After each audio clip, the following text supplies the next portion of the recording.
I will be ready in 1 minute. And I am ready. All right. Let's do this. Now live. All right. I now call this meeting to order. And can you please do a roll call? Yes.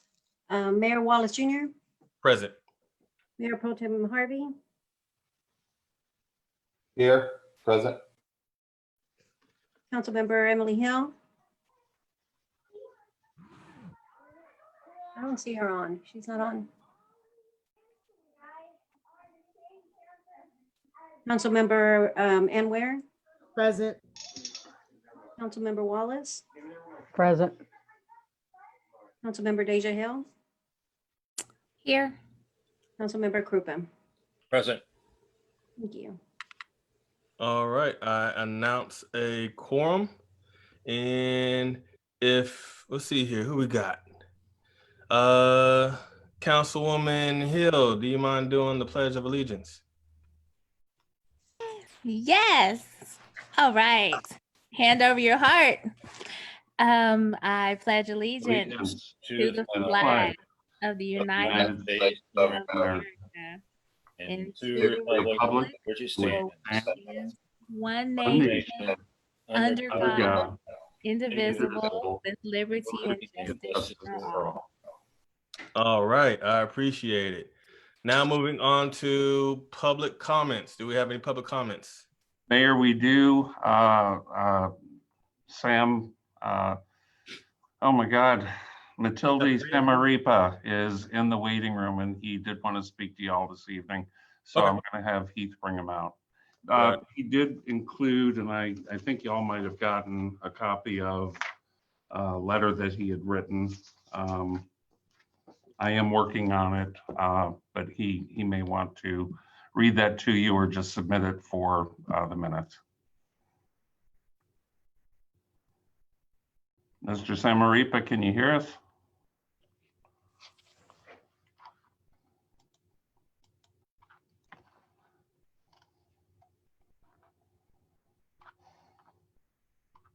Hello. Hello. Hi. How you doing? Okay. Am I on or is You are? Yes, sir. you are. Let me go ahead and read that little statement I got to read real quick, and then we'll get you started there, sir. So it says, public comments will be taken from the audience on non-agenda related topics for a length of time not to exceed 3 minutes per person. Comments on specific agenda items must be made when the items come before the council to address the city council. And you have already filled out the card, you've already sent the information, and sir, you now have 3 minutes. The floor is yours. okay? Thank you, Mayor Wallace. Mayor Pro Tem Dr. Harvey, is he there? I don't see him, but and Yes, all the he is. council persons. I know most of y'all, so I'm just going to go into it. Oh, and don't let me forget City Manager Bolt, Tom. Yeah. Again. I come before you to ask for some assistance. Actually, I went ahead and replaced my well, part of my fence behind the garage was old wire fence, but I had also some chain link fence that I had on 3 sides of my property. So I went ahead and started replacing the back fence in back of my garage, and the code compliance officer said, okay, everything looks good. Do you have a permit? And I said, no, I thought it was an existing, I was just replacing an existing fence. So it all boiled down that I did need a permit, and I went ahead and did that. But when I matched the privacy fence with the chain link fence, I went ahead and said, I'm going to go ahead and do all my fence. Well, he came later and he said that I needed to go ahead and do the front part of it, no more than 4 feet. So I did that, but the north side had already been completed. And so when he left, we finished up the part that was facing Bastrop, which is the east side. And I did the south side, which faces Wheeler, the same as I did the north side of the fence, which was 6 feet.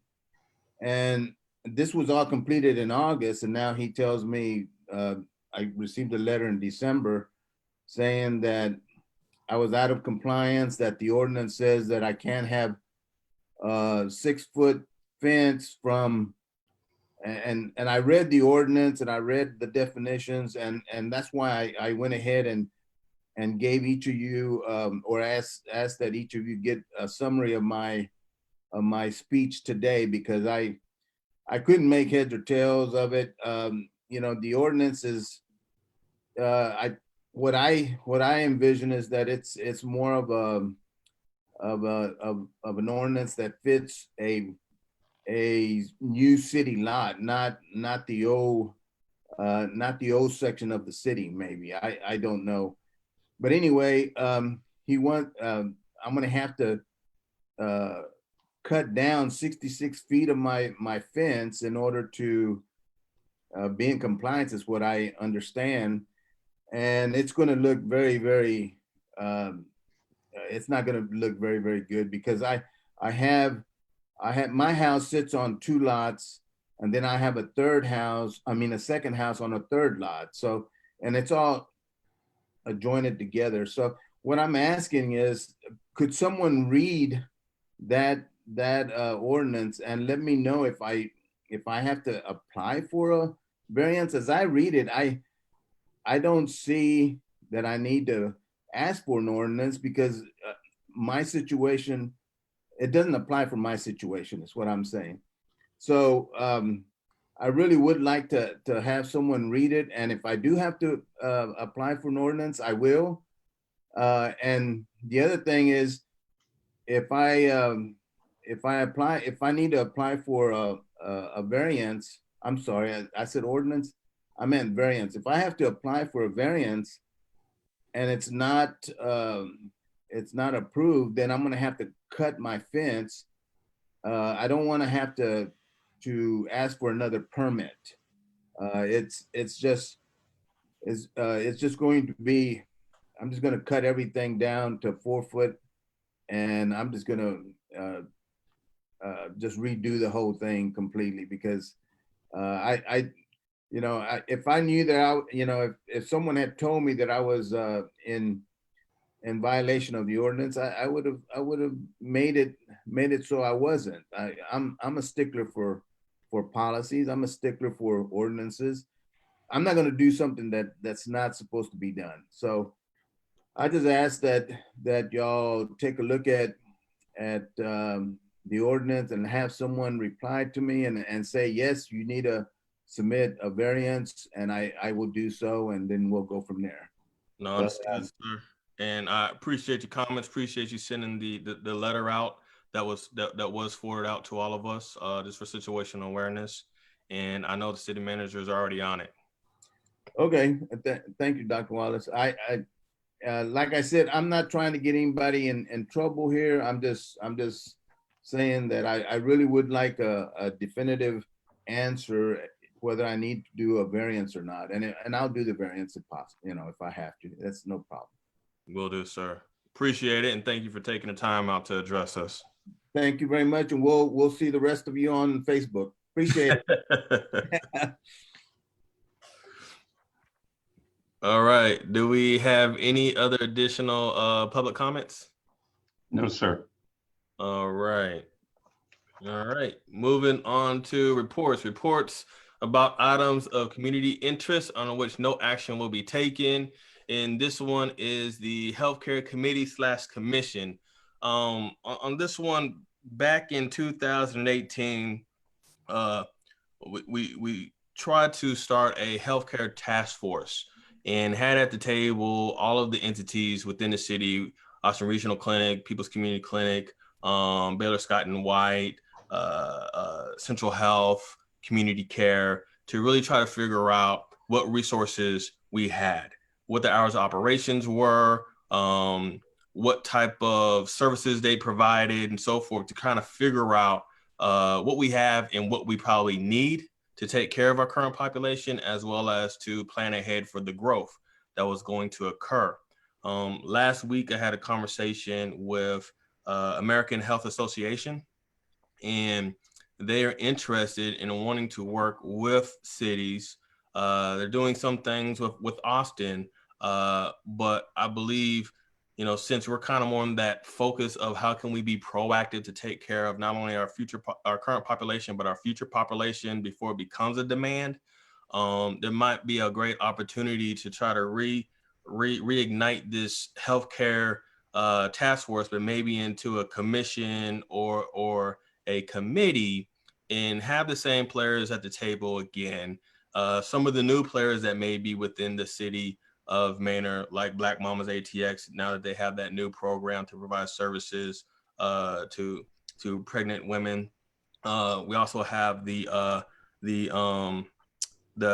and wellness nonprofit that was put together, and also maybe see about having Seton, who we have a collaboration with at City Hall, but also American Health Association when it comes to the messaging about health, and what data do we need to be asking for from the different health entities within Manor to know what are the real trends for our population. So when we're talking health, we know what to really be asking for. And currently we have a lot of for-profit entities. We don't have a lot of underserved, underrepresented, uninsured organizations and entities. So how do we start being in that proactive advocacy state of healthcare for our population? And that's kind of wanted to talk about this of what are your thoughts of the city trying to put something together? Maybe it's council members involved, maybe it's not, maybe it's just a commission with people what do you call it, appointed to serve on behalf of city council. So I'll open the floor up to anybody for questions, concerns, gripes, complaints, the myriad of things that you can say. Mayor, this is Gene. One question I had is with the American Health Association, I believe they have a program for elderly residents. Would that be, since I'm becoming in that group, as well as with our census, I'm sure we're going to see a lot more. Would that be a attainable goal to set up something for the elderly other than just Meals on Wheels and the community center, such that they can possibly be either entertained more, taken care of more, or even have more ability for movement around the city as well as Austin area, and also have the ability to have their food delivered when they really needed it? So the difference that's going to be between if we want to, even if we don't want to go with this healthcare commission committee, if we just even want to bring in American Health Association and have a relationship with them, they would be more of our information, research, resources, and data side of healthcare. Right now, what we have are actual providers, but they provide based upon what they want to provide, right? And because a lot of them are for profit, they provide in the area that they deem is going to be beneficial to them as an organization. I'm just going to be blunt about it. So how do we as a council, how do we as a municipality become better informed through data of, is our population more prone to diabetes? Is our population more prone to certain types of cancer, other types of things? So we can have that dialogue with the Baylor Scott and Whites, with the Austin Regional Clinics, from an informed standpoint, and getting data from a very credible or other also credible entities to really have a level playing of dialogue. Oh, thank you. Mayor, I would be interested in seeing it possibly go as a committee for right now, maybe graduate into a commission, but go into a committee. And I would be interested in working with that committee. Appreciate the remarks. Anybody else? Any other remarks? I have a question. Is this I guess I'm not sure if it would be something totally different, but I remember during one of the committees that you had for that came out of the COVID that worked with doctors and other healthcare providers, maybe that had Baylor Scott and White in there with Dr. Karen Smith, and she mentioned having her team of doctors that she worked with. Is that totally separate? Like, do we get any information from them just to From utilize them other right. than council? Yeah, from that from that, it's the same thing with all the other health entities we have. We don't have anything that's formal to council, right? We have, it's like everything else. We have the Manor Arts Council. We have the Historical Society, right? They're independent establishments, but they have no formal connection to the city. So some of the things we may need, some of the things we may want to operate as a municipality, they are not obligated to have to do. So how do we create some entities and structures that help us be able to, one, know what questions to ask, as we've been talking about, even with economics, what questions to ask, so then we know what data to obtain, so then we can know what conversations we need to have. And would this be, this is Lydia, would this also be beneficial in establishing So then we can know what conversations we need to have. a separate department? I think that's Frank. Go ahead, Lydia.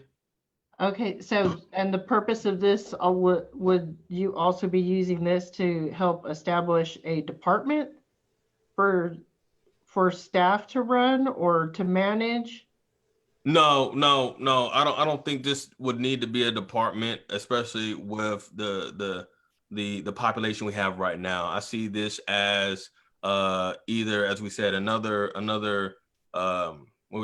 committee where we have subject matter experts that sit on that sit at the table, collaborating with council to identify what are going to be some of the needs in the population.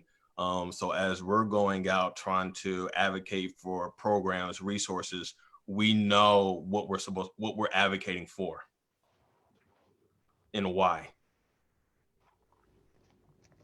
Mayor, I believe that this is an interesting project because of the fact if we can get the data from the American Health Association, there are grants out there that we could possibly apply for to help our citizens, the elderly citizens, and those that are underserved by the county. And we could possibly do that with the building of a commission or a committee, I should say. And I would like to be on that also. Well, And- just to, Yeah. once you I start was gonna say talking, the same thing, Lydia. once you start talking grants, you're talking city staff. You're not talking volunteers. You're not talking elected officials. You're talking staff time, staff overhead. Right. So that's where I was just trying to like make sure. No, what I ought to be talking about, Lydia, is what we've done before with other programs. Like, it would be a meeting, sitting down with the different entities, figuring out what we have, what is needed, and dialoguing with, if it's Seton, to say, hey, if they want to go after a grant, we would support them in that grant. They would be going after a grant to provide services in Manor. Kind of like what we've been doing over the last year with a lot of entities, is dialoguing with them about what our needs are, where their interests are, and they've been going after grants, or they've been trying to expand services out here in Manor on our behalf. Well, no, not on our behalf, because anything that our name is associated with has to be recorded with under our EIN number, under our, do you know what I mean? Giving support, to certain programs and stuff, that's totally fine, but they can't go after something on our behalf. Only the city can, unless we enter, like GrantWorks, if we hire a company to go after something like that for funding. I guess in this sense, it may be the term I'm using may be the wrong term. Gotcha. Because we've had multiple different entities want to bring services into Manor. We've signed statements of support or done advocacy on behalf of those programs coming into Manor. I don't think we're looking at an actual financial commitment and or operation under the city of Manor. We're just, as the mayor said, lending support to other organizations that might apply for these grants, but they would not be, as I'm agreeing with Lydia, they would not be distributed by the city. They would not be managed by the city because of the requirements to do so. Correct. And again, the biggest piece of this is, does it make sense for us to want to put something together so we can be better informed of our current population? What are some of the trends? What are some of the uniquenesses? So we are heavily regionally support. We rely on regional services when it comes to health and transportation. So in order for us to really be able to go to community care, Central Health, Austin Public Health, Seton, and advocate for certain services here versus our individuals going into Austin, into Pflugerville, we got to have data with us more so than waiting for them to decide to do their own independent researches in Manor to see if there's some things that they need to bring.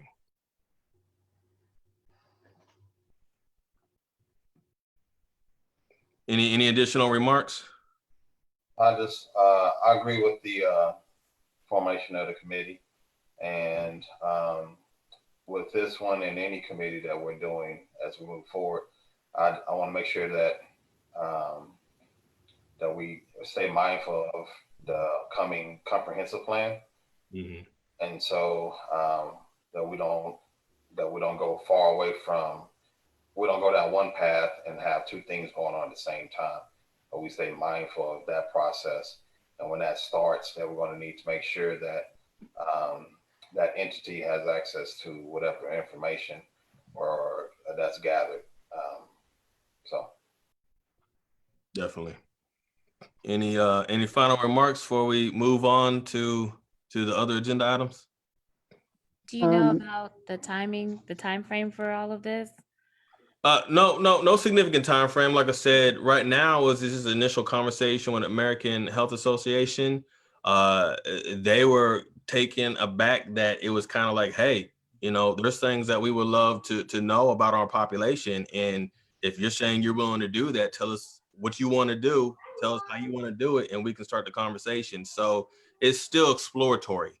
And this is another opportunity because the healthcare task force kind of fell to disarray when Central Health was going to create a position focused on the Eastern Crescent.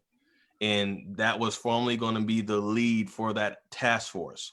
That position over time ended up getting diluted to nothing. And so there was nothing taking the lead as the healthcare advocacy, as a healthcare subject matter expert, other than council kind of convening everybody at the table. And so if we're able to have someone take that lead, in American Health Association, if it is them, is very respectable. It may be someone else. It could be Seton. I know they want to do a lot of collaborating out here as well.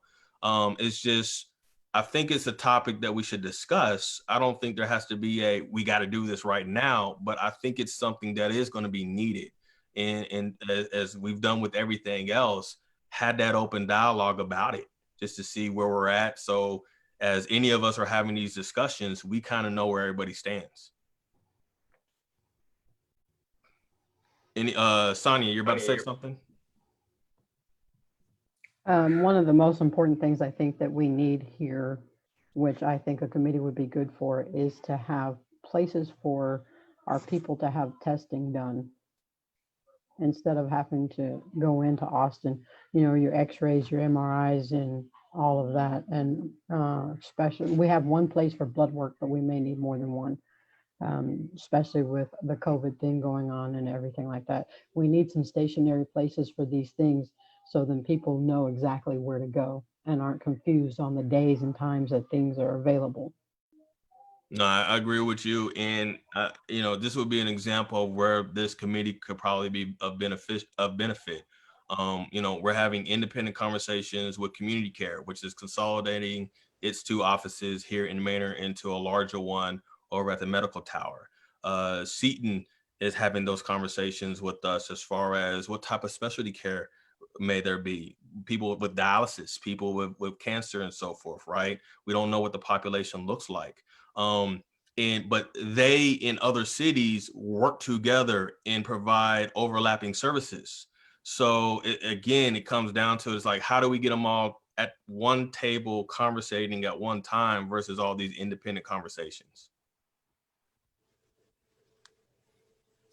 Any final remarks before we move on? Yeah, I would just remind council that when it's time to move forward, we would put this as an action item on the agenda.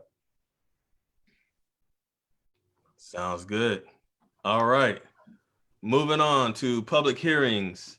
Public hearing number 1, to conduct a public hearing on an ordinance amending chapter 14, zoning of the Manor Code of Ordinances of the City of Manor, Texas, by providing for the amendment of definitions, residential land uses, and land use conditions, modifying general development regulations for 2-family, townhome, and multifamily districts, amending non-residential and mixed-use districts, land uses, amending non-residential and mixed-use districts conditions, amending development standards for outdoor storage and display, single-family detached, and 2-family, and amending planned unit development procedures. Mayor, council members, I'll probably turn this over to Scott, but briefly, what you've got in your backup is a summary of the things that are proposed to be amended. I know it's a lot of words on the agenda, but it's not a lot of, it's a significant number of changes, but these are things that we need to do to keep up. These are things that we need to do to be, well, I want to say proactive, but also reactive to what our neighbors in other cities are allowing to happen, so that we don't have things in place that would be prohibitive for certain types of development that we might want to see. And Scott, I know you're on. I don't know if you want to chime in. Sure. Evening, Mayor and Council.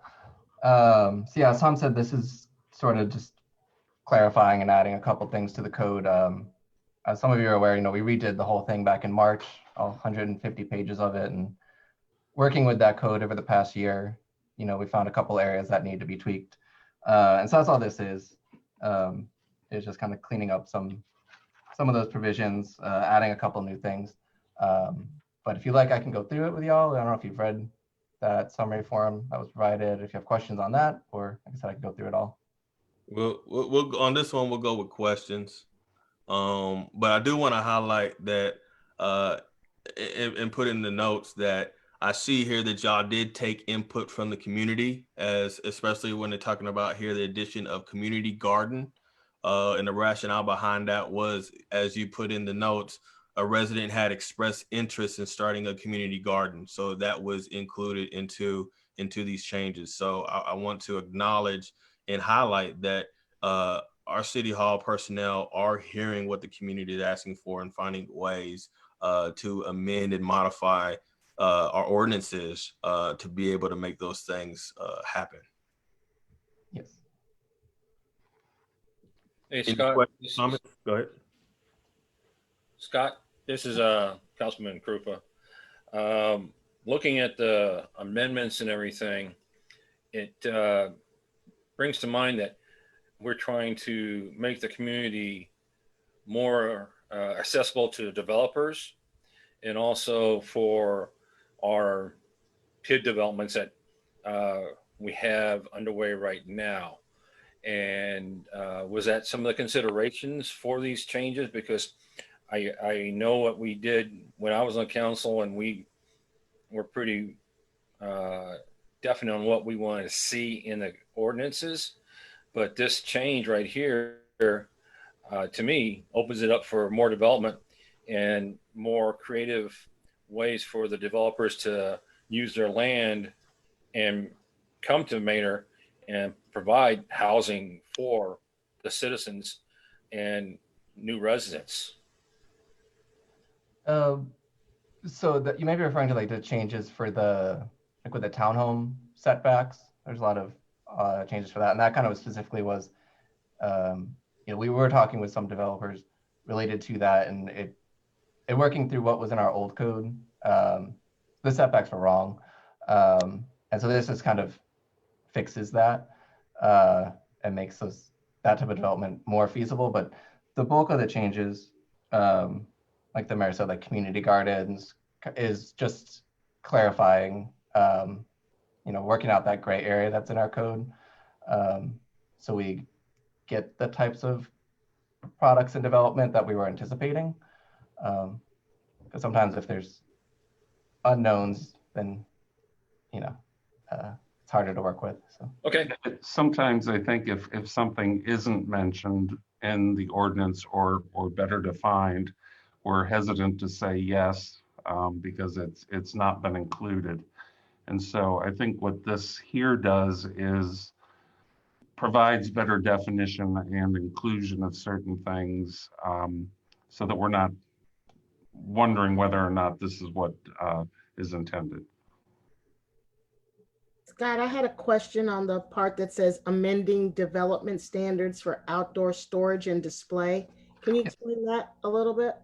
Sure. So those were in relation to the garden center, which wasn't a previously defined or specifically defined use within our code. The previous code just mentioned florist.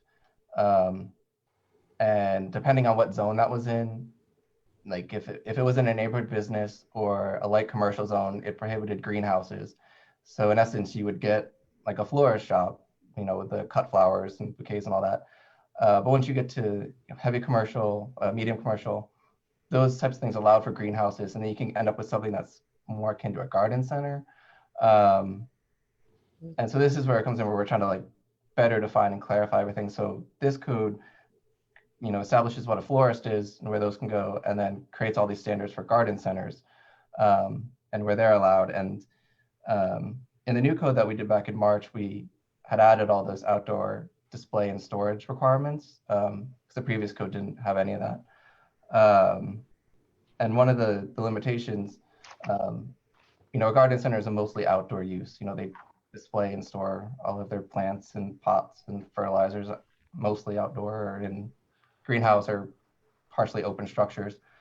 And that didn't work with the current requirements of the outdoor storage and display. So, I went in and I, exempted garden centers from, the display square foot area, and basically making it so that type of use is feasible.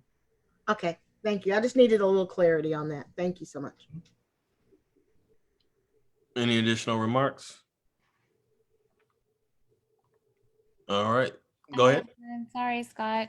The community garden, that can be within HOA residential areas, but it has to be, you said it, I think it's old already, what was existing policy, that it didn't have to rezone to agriculture, but.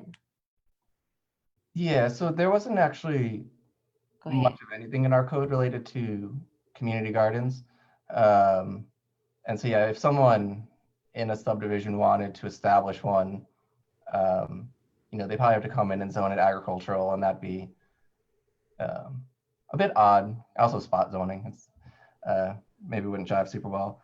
And so what this does, it permits community gardens within residential zones. It has conditions to it. That way it's not an actual like working farm so much, but it is used as a community garden. And that way they wouldn't have to rezone it, and it's easier to establish. But on there, it says something about where it's not permitted on a property with a dwelling unit. What does that mean? Sure. So that way the community garden is meant to be like in a residential area, like its own use, so it's on its own property. Whether a private person owns that or the HOA wants to own it, however. But and that would, the way I set it up was that way, you know, someone wouldn't turn their backyard into a community garden, and then you'd have members of the public going onto someone's private property, and then you know, they have to have their own insurance to figure that out. But this just kind of keeps it simpler, I think, to have it as its own piece of property versus in someone's backyard. We have in our ordinance allowances for amenity lots or lots that don't strictly meet the requirements of the code for a residential building. Some of those types of lots and or areas around, let's say, the pools that are in some of the subdivisions that have some green area, would allow for a community to have that community garden, which would not have been permitted unless we make this change. This is not designed for any one person to allow, as Scott said, a lot of people onto their property gardening without permission, perhaps. It's pretty well defined how it needs to happen. And if there's an HOA restriction to this, then the HOA is going to have to address it. What we're doing is allowing it to happen under ordinance. HOA may have another set of rules that someone or that community might need to deal with, but this is allowing it to happen under ours. Okay. Okay, I think that's good. Any additional questions or remarks? There being none, do I have a motion to close this public hearing? I make a motion to close the public hearing. Do I have a second?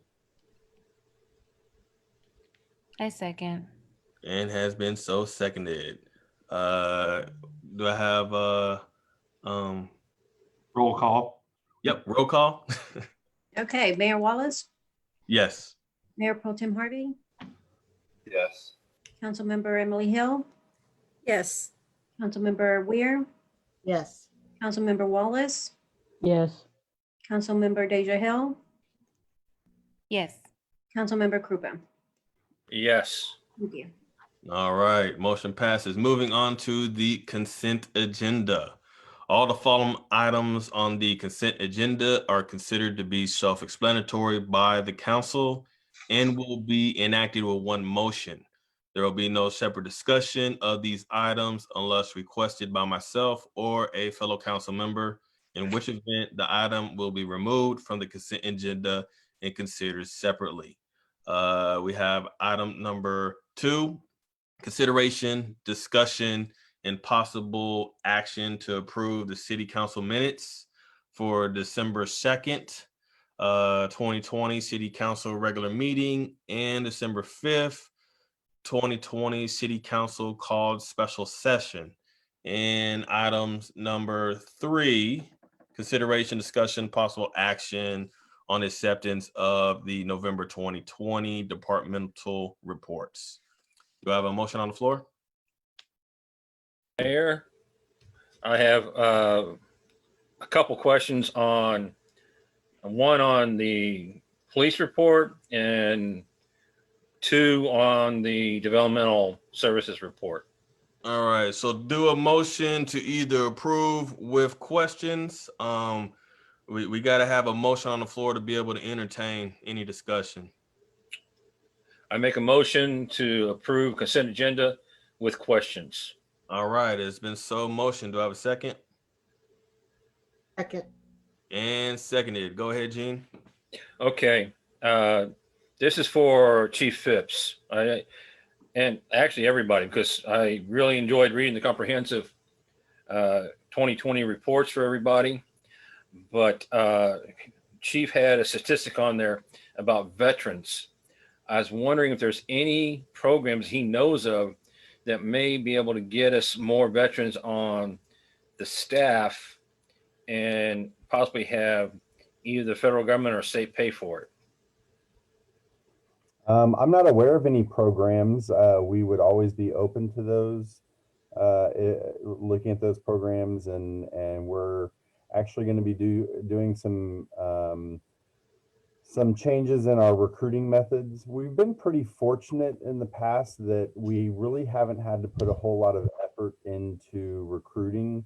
We have a pretty steady flow of applicants when we have openings, and they just come naturally to us from our general postings through our HR department at City Hall. So we don't put a lot of effort into recruiting, but as we grow and as our department grows and as our city grows, definitely interested in looking at different programs into available options of reaching different types of applicants.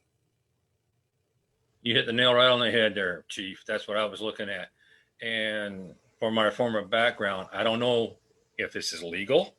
I need some help with this, but I could do some research on programs I know of and possibly give you the information on those programs so that we could possibly employ more veterans on our police force. I don't know if it's going to be legal because I'm doing the research. Well, if you become familiar with something that you think we can use, and anybody in the public can provide that information to us and see if it's something that we are eligible to go after or evaluate the program as a whole. So I don't know of any illegalities or legality issues that we would run into just you submitting knowledge of programs to us, but there shouldn't be an issue with that. Okay, thank you, Chief. And this is for developmental services. Scott, I was looking at the annexation information that was provided, and I was wondering if there are any future annexations planned for the future in, say, 2021, especially since the state regulations for annexations has changed. You want to answer that, Scott, or you want me Sure. to? I got it. No, there aren't any. As you mentioned, the state changed the rules, and so essentially cities they can't really involuntary annex anymore. Everything has to be voluntary. There is one that's in process right now. Our attorneys are putting up a schedule. It's nothing major, but someone voluntarily wanted to bring the rest of their property into the city.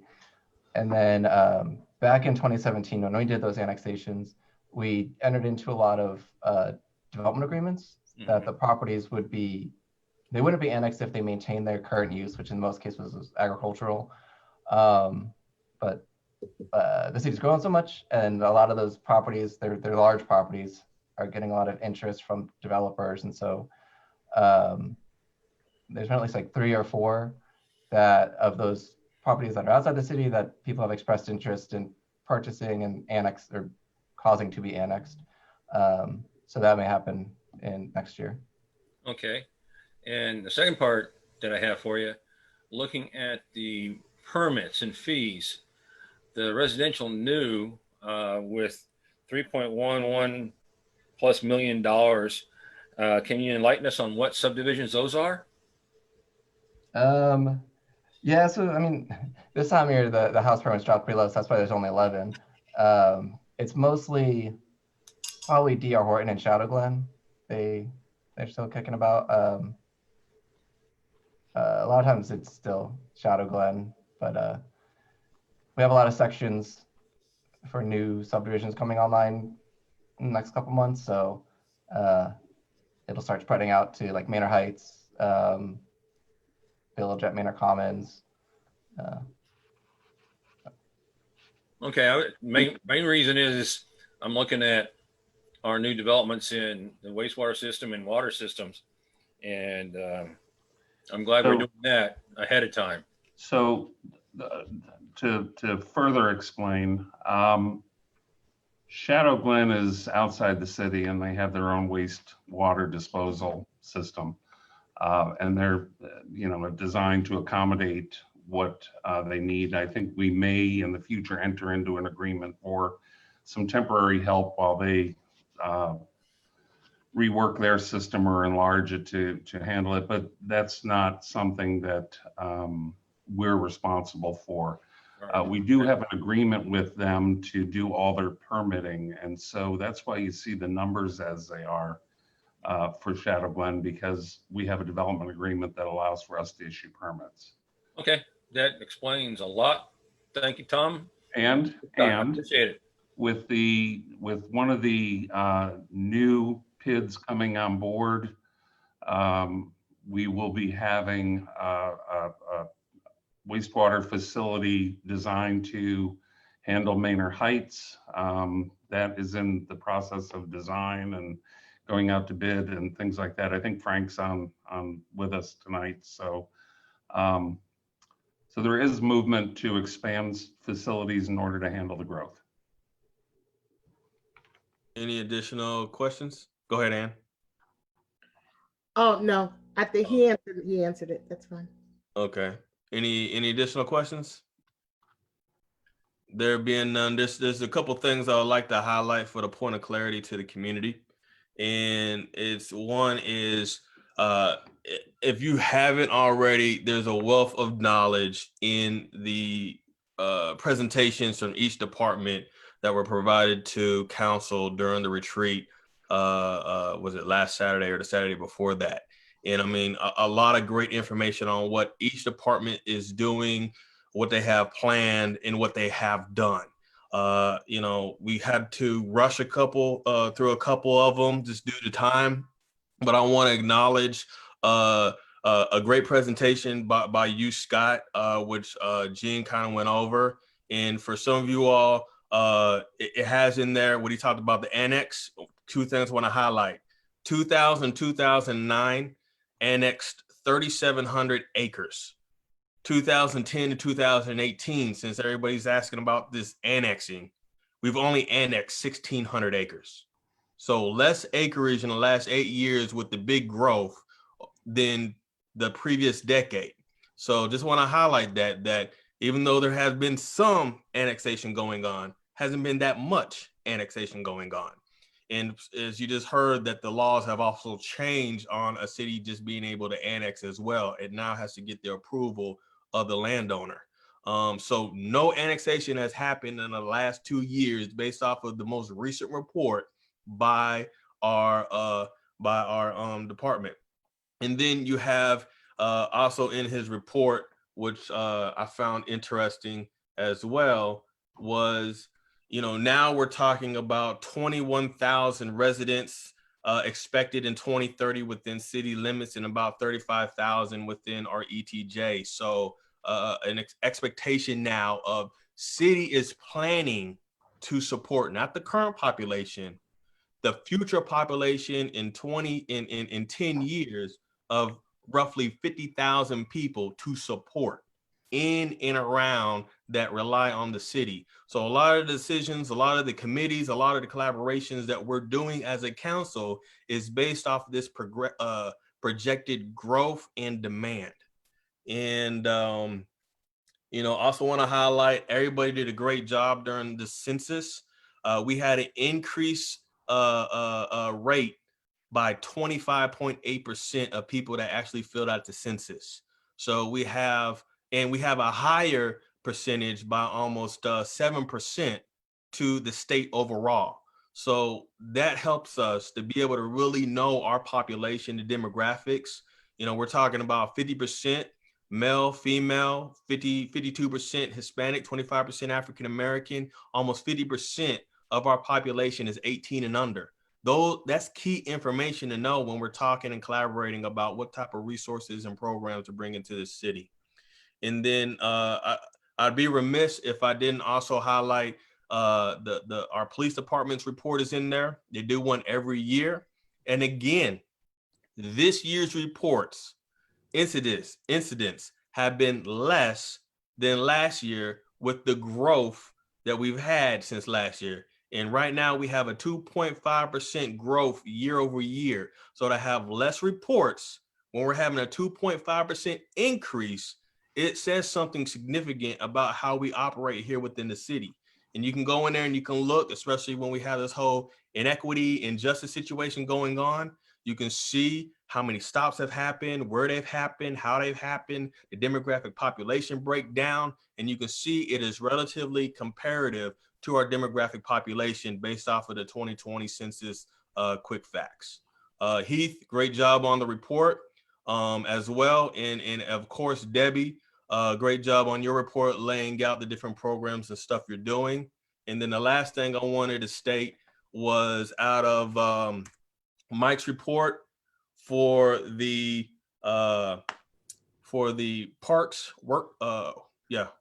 work department, the education accomplishments of his two personnel, Christopher Deal and Mr. John Blomberg. They passed their exams in November for their grade C and grade D. So I want to acknowledge that, that they're doing what they need to do to not only professionalize themselves, but also continue to progress the operations here within the city. Other than that, do I have any additional questions to the motion? No question, but you were highlighting, and I think there was one highlight on the police report that you didn't say. Go ahead. Gosh, I'm drawing a blank now. The training. In the report is the list of the extensive training that most officers go through, and kind of a comparison between what everyone else is doing, but then what also City of Maynard does in addition, and then how we responded when Chief took to social media and took a stance on his beliefs and the direction of the department, and then also had training had officers recertified in certain trainings, and so that piece is in there as well. So I did want to make sure that piece was highlighted as well. So for folks that are asking, about transparency in the police department, or asking how are our officers trained, it's all there. So and I appreciate everyone, because I was the one with the big ask for the detailed reports, and you all showed up and showed out each time. So I appreciate that. Any final remarks? There being none, can we go ahead and go to the roll call? Yes. Mayor Wallace, Yes. Mayor Pro Tem Harvey, Yes.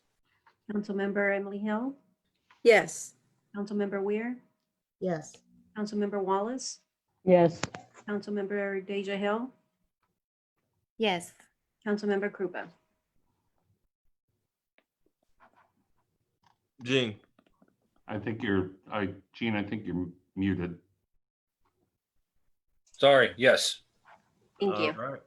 Motion passes. Moving on to the regular agenda. Item number 4, first reading, consideration, discussion, possible action on an ordinance amending Chapter 14, zoning of the Maynard Code of Ordinances of the City of Maynard, Texas, by providing for the amendment of definitions, residential land uses, and land use conditions, modifying general development regulations for two-family, townhome, and multifamily districts, amending non-residential and mixed-use district land uses, amending non-residential and mixed-use districts conditions, amending development standards for outdoor storage and display, single-family detached and two-family, and amending planned unit development procedures.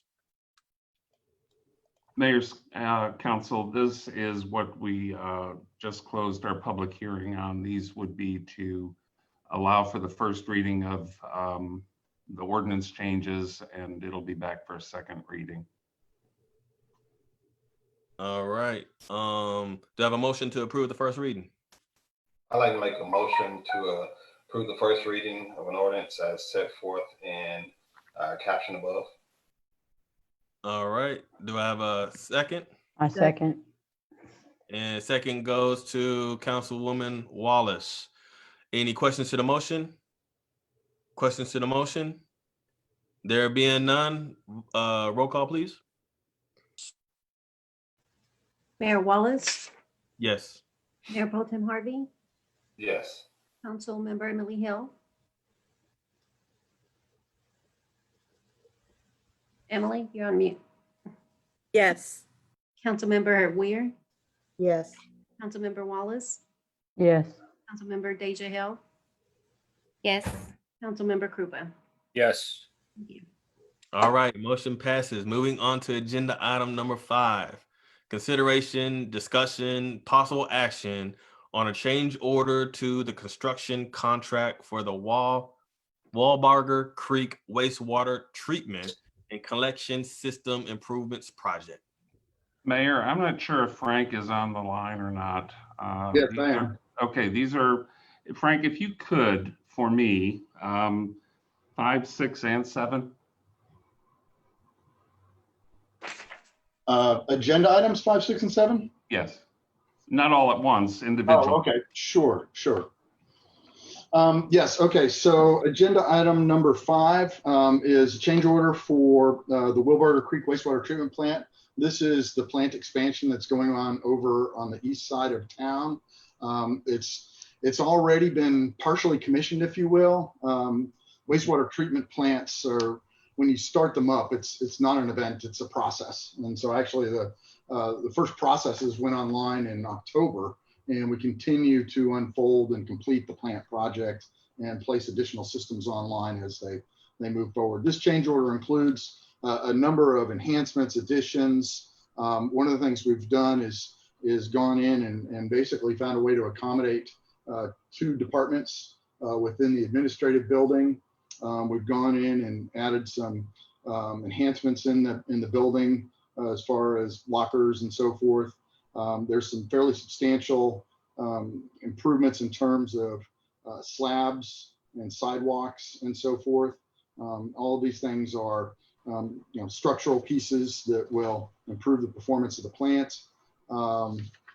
As far as where we are budget-wise on this, this change order will take us up to about total change order amounts of about 2.87% on the total project cost.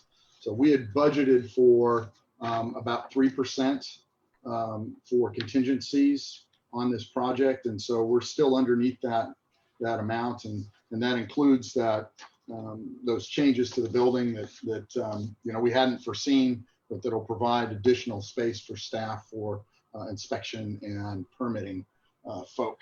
Yeah, and I just wanted to remind council that we've made some decisions on relocating some personnel, and that has resulted in a little bit of a delay just in getting those spaces completed.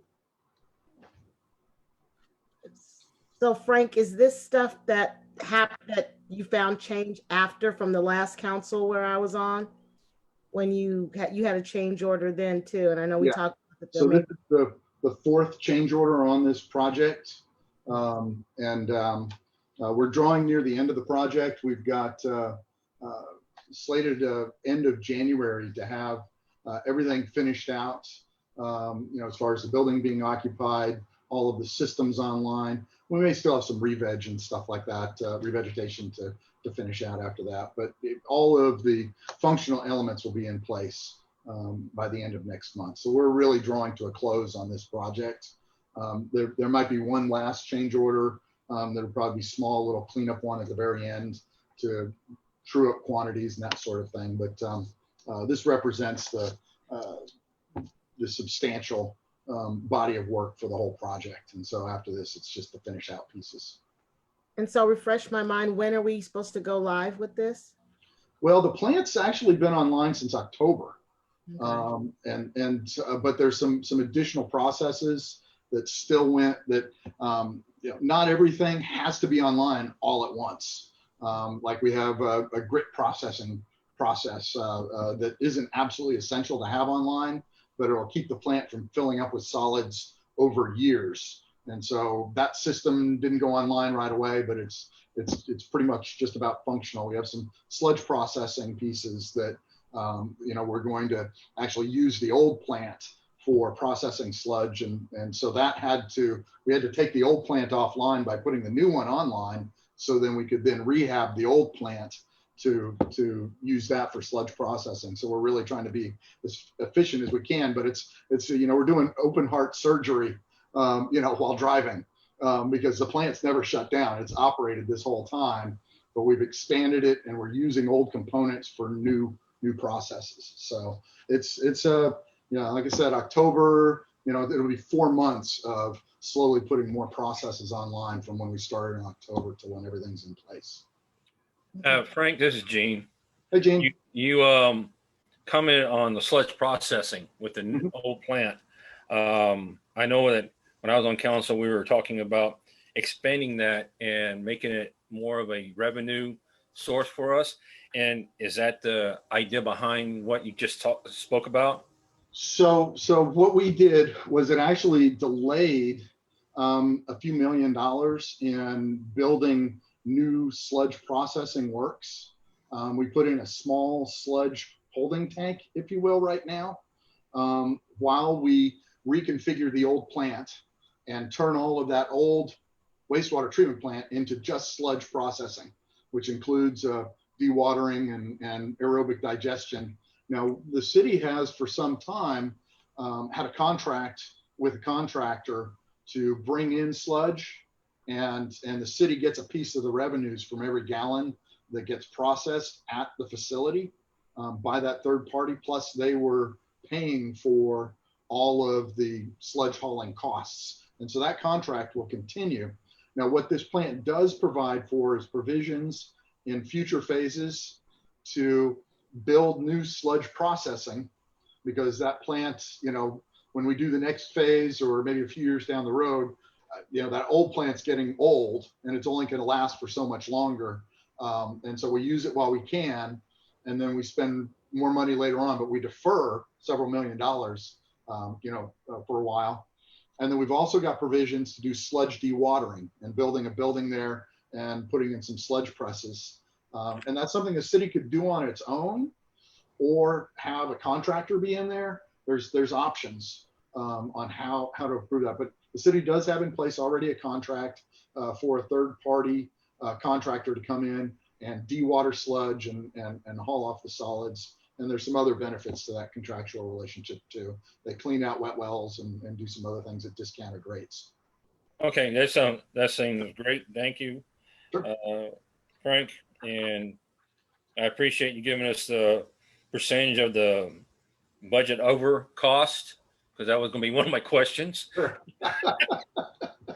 And that to me seems to be exactly what we need for our community. Any additional questions on agenda item number 5?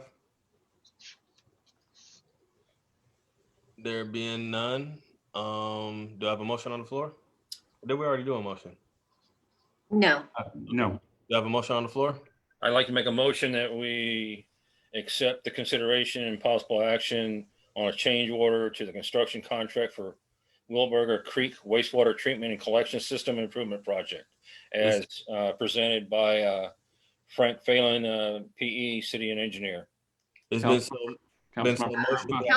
I'm sorry, Councilman Krupa, the staff recommendation, you have to read the amount. It's on your staff recommendation memo. Yeah, the second page, fifth line down. It's $321,490.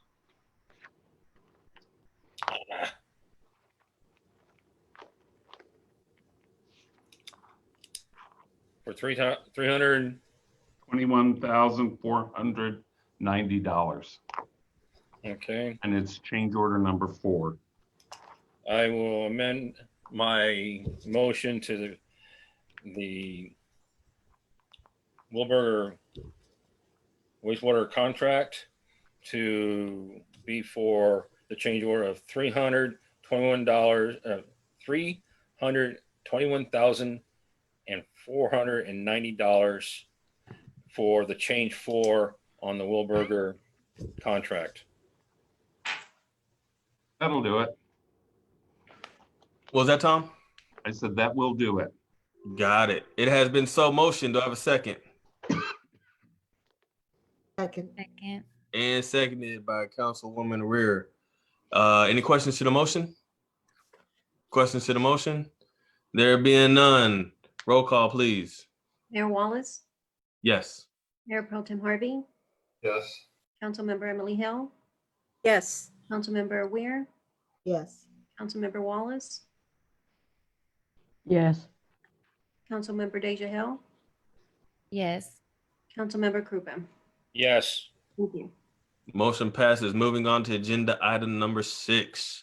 Consideration, discussion, and possible action on a statement of work for design, bidding, and construction phase engineering services to George Butler's Associates Incorporated for the Capital Improvements Plan, W15 Water Line Improvements Project. All right. Thank you, Mayor and Council. This item is an element of the city's community impact fee project list. W15 is a water line that has several components to it that's going to connect the city's downtown water system over at Browning and Gregg Street. So on the east side of town, it'll go out along East Parsons and then hook a left at the Baptist Church and head up towards the Walmart driveway and so forth. Now there's a water line that's been run down that way partially. That would be kind of a portion of that W15, and then it's slated to go all the way up 973 later on, all the way up to Tower Road and connect to the line up there. And there's some other projects for that. So what this does is it provides another feed to a rather critical piece of infrastructure. Right now, there's one line, a 12-inch line that runs from basically the south side of 290 at Old Highway downtown, like where the post office is, all the way out to Presidential Glen. And it's a single 12-inch line, and there's no parallel feeds or other loops that tie into it. And so what this will do is provide another feed kind of on the southeast side of town, if you will, that will then loop up and extend another line, a 12-inch line, all the way to that intersection of 973 and 290. And it's an important piece because it'll provide additional flow for fire flows, especially in the Maynard Commons area. There's some multifamily that's going in, additional commercial that's going in. The fire department has recently changed some of their fire code interpretations, which actually requires a little bit more stringent fire flow for different types of building constructions and uses. And so we're having to get on this and get it built right away so that there's sufficient capacities to be able to meet those higher flows than were projected initially.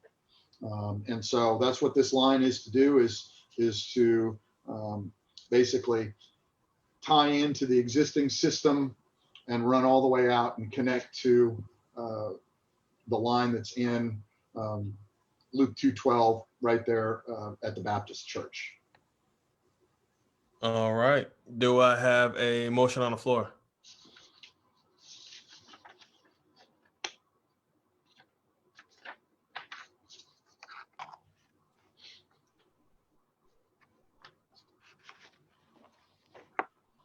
Can't find it. There we go. I can do it.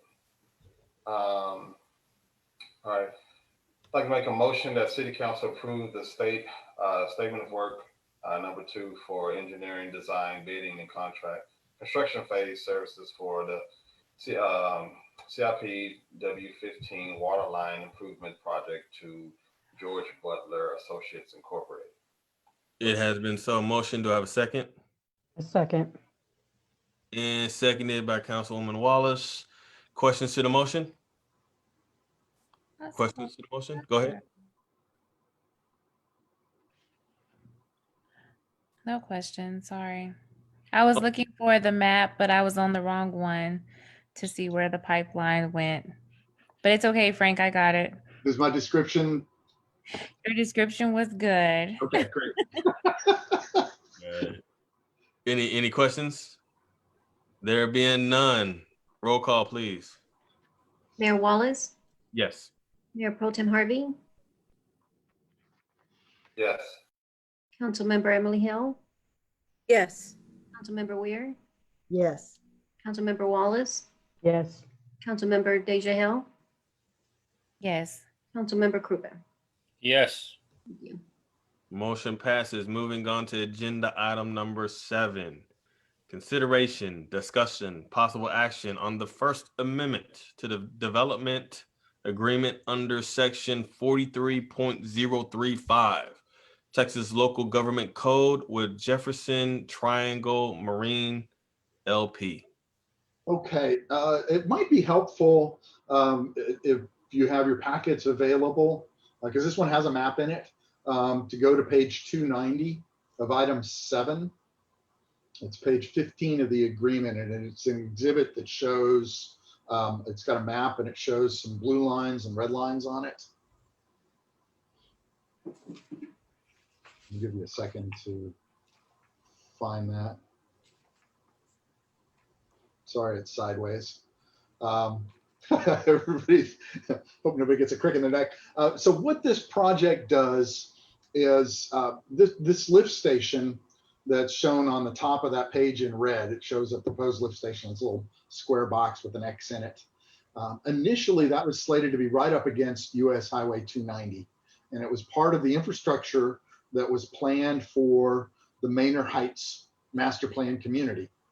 That lift station would take the wastewater that flows down the western tributary of the Cottonwood Basin and intercept it there on the south side of 290, and then pump it over to the east to the main channel of the Cottonwood Creek, which then goes down to the wastewater treatment plant that Tom referenced earlier. That's just been bid out, and we're in the process of processing contract documents for that plant right now. That plant will serve that lift station.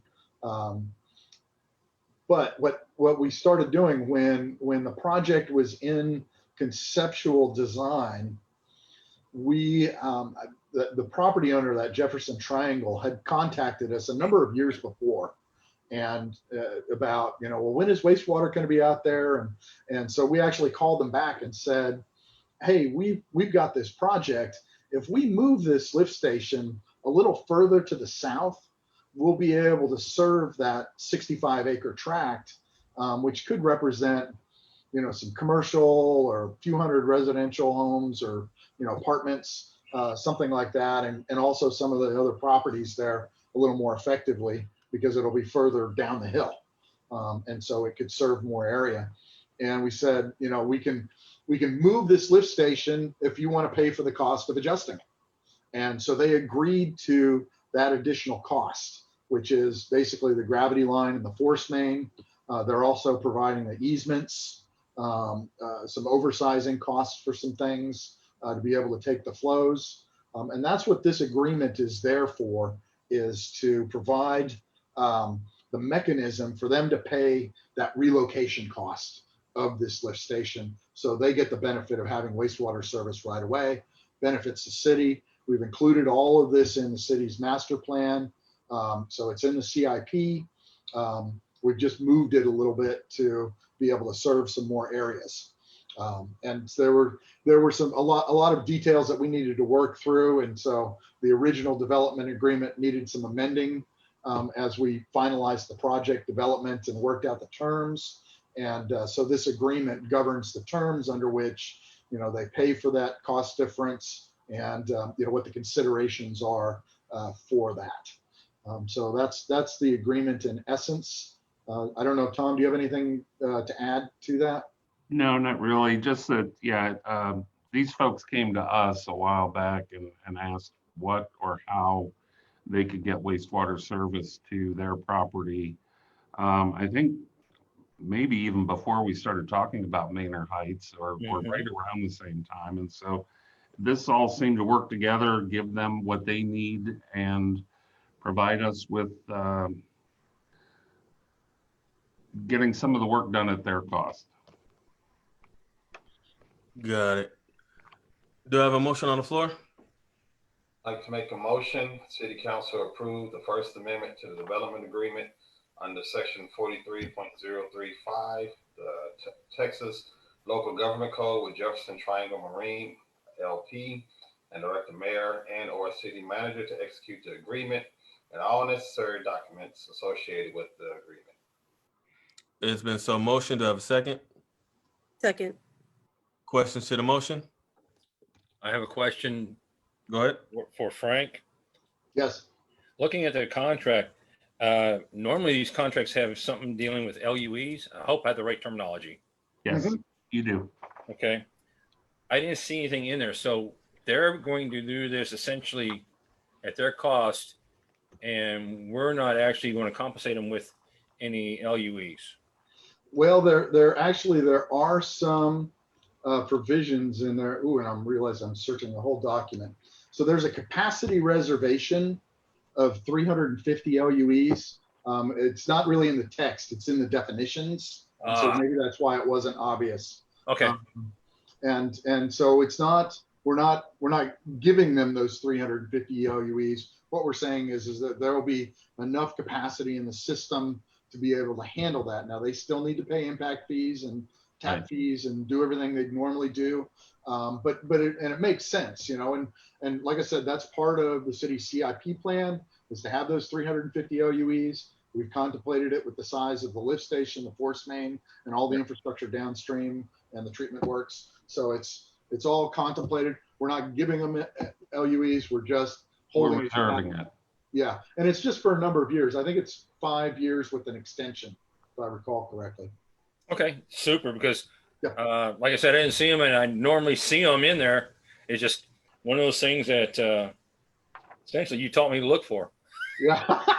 Yeah, well, it's an important piece because it represents, the ability for them to have the assurance of service, which is important because then the developer has confidence that, okay, I know I'm going to have wastewater capacity. I can check that off my feasibility list. And so whoever the final builders are out there or end user is, they'll be able to more confidently move into the project and move more quickly with that guarantee. So it's a good thing. And I think Thank it you very much. makes the property more valuable. Yes. Any additional questions? There being none, roll call, please. Mayor Wallace, Yes. Mayor Pro Tem Harvey, Yes. Councilmember Emily Hill, Yes. Councilmember Weir, Yes. Councilmember Wallace, Yes. Councilmember Deja Hill, Yes. Councilmember Krupa. Yes. Thank you. All right, motion passes. Moving on to agenda item number 8, consideration, discussion, and possible action on a parkland fee in lieu for the Emerald Manor Apartments. Mayor, council members, Scott, I don't know whether you want to do this. I can do it. Your preference? I can, that's no problem. Okay. So some of y'all may remember we've done this twice already. Our old code, which this is being developed under, says that multifamily, if it's being developed and within the subdivision that it's being developed in, it hasn't provided parkland, that council may or can assess this fee. And so we've done it on 2 other projects, the Grassdale and Manor Grand. Manor Pros, which is over by Walmart, that's just started construction, and the senior apartment that's pretty well along, that 3-story one. They were associated with Timmerman Park, so they didn't have it. And this project is the one that's going to go behind, or is proposed to go behind Riata. And they've submitted their site plan. And so that's why this is on the agenda now, because their platting isn't associated with dedicated parkland. And we did anticipate a fee waiver request pretty much throughout the process. Okay. And do I have a motion on the floor? So are they asking us to waive the fee? No, we as staff are presenting it to you because the way the ordinance is written is it's at your discretion, council's discretion, if you want to assess this fee. And the fee within our parkland dedication ordinance is $550 per dwelling unit, and it's 264 units, which works out to $145,200. Which you don't have to say that. You could just say the $550 per dwelling unit, because through the site plan process, they may go up or down a unit. You never know. So it's best to just say their parkland fee is $550 per unit, however that works out for them. And this is a fee that goes into a somewhat reserved account for improvements in our parks and/or potential purchase of parklands in the future. Yes. All right. Do I have a motion on the floor? I'd like to make a motion that we approve the park in lieu fee, which is $550 per dwelling unit at 264 units, give or take, for a fee of $145,200 for the Emerald Manor apartment. Excuse me.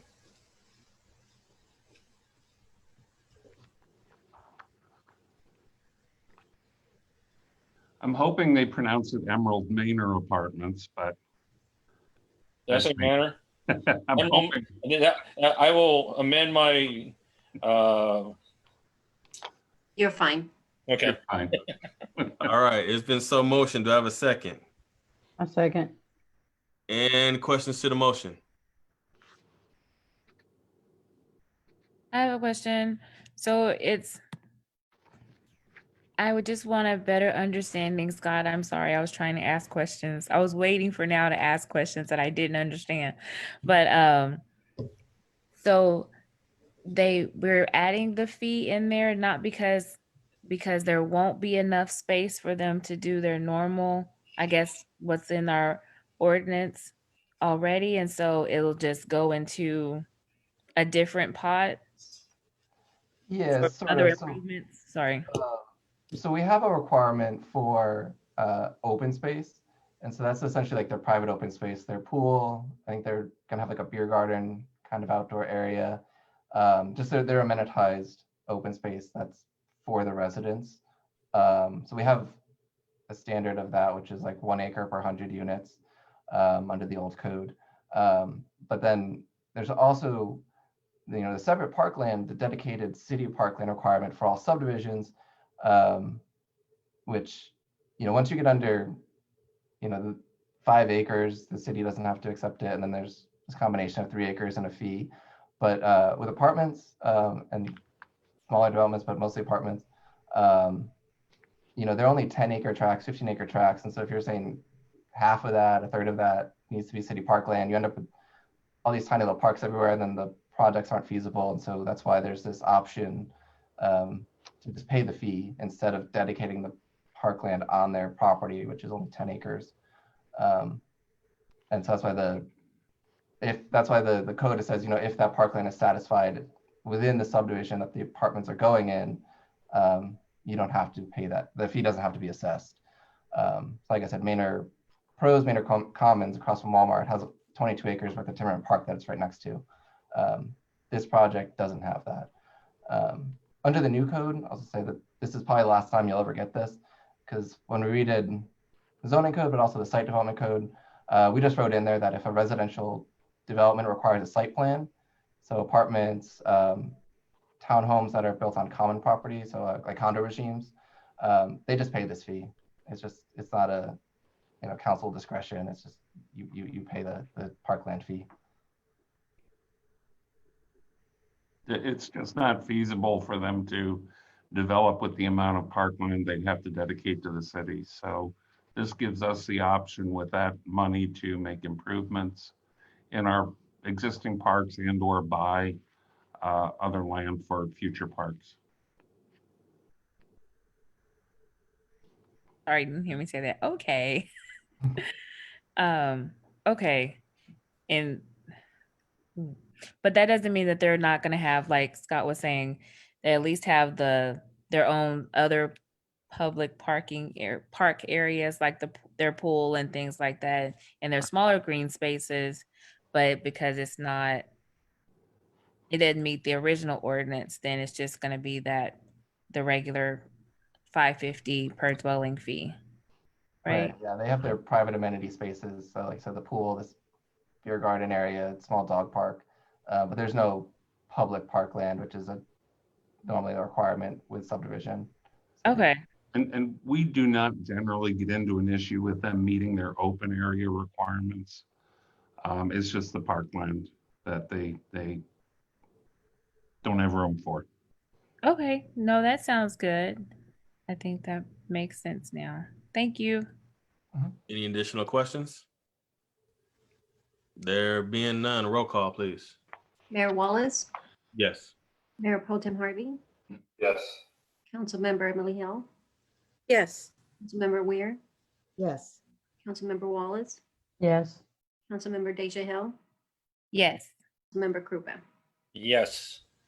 All right, motion passes. Moving on to agenda item number 9. Consideration, discussion, and possible action on ordinance amending ordinance number 587, authorizing the suspension of the maximum time period of a temporary sign may be displayed. A temporary sign may be displayed. Mayor, council members, you may recall that we made this adjustment in order to try and help out some of the restaurants during this COVID epidemic. And Scott, you can comment on this. My understanding of this is it's not over, and so this is designed to let them reach out for another few months with whatever additional signage in order to help them through the crisis. Yeah, that's right. Back, I believe, October, when we did ordinance 587, it was just, because normally temporary signs are only valid for 30 days, and this just suspends that time limit. And then that was ordinance 587, and that expired on December 31st, or will expire December 31st. And so this ordinance extends that to March 31st, so like 3 months. And y'all can actually, you can change that date if you feel like it should be longer. You can just in your motion add a new date if you want to make it longer, shorter, however you want. But it's just for properly permitted temporary signs. And so people still need to get a temporary sign permit that meets our requirements. It's not just, go put up whatever you want and our sign code doesn't apply anymore. You still need to get a permit, pay for the permit. The only thing it does, it just says after 30 days, you don't have to take it down. It's good until March 31st now. It doesn't include prohibited types of signs, so wind devices, so like feather flags, balloons, streamers, all that still aren't allowed. It's just banner flags that are 32 square feet. Got it. Do I have a motion on the floor? I'd like to make a motion that council approve ordinance 597 to extend the suspension of temporary sign maximum time limit, but to the end of the COVID-19 pandemic. All right, it has been so motioned. Do I have a second? Second. Is that a date specific or open-ended? I wasn't sure I heard a date. No, Can we word it like that? Well, we should consider the end, just so we know. Yeah, that's my question. That's subjective. I think we need to go date by date as we extend this. Okay, then I will amend my motion to approving the motion of the ordinance 297, which extends suspension of temporary signs to be displayed until December 31st of 2021. It has been so motioned. Do I have a second?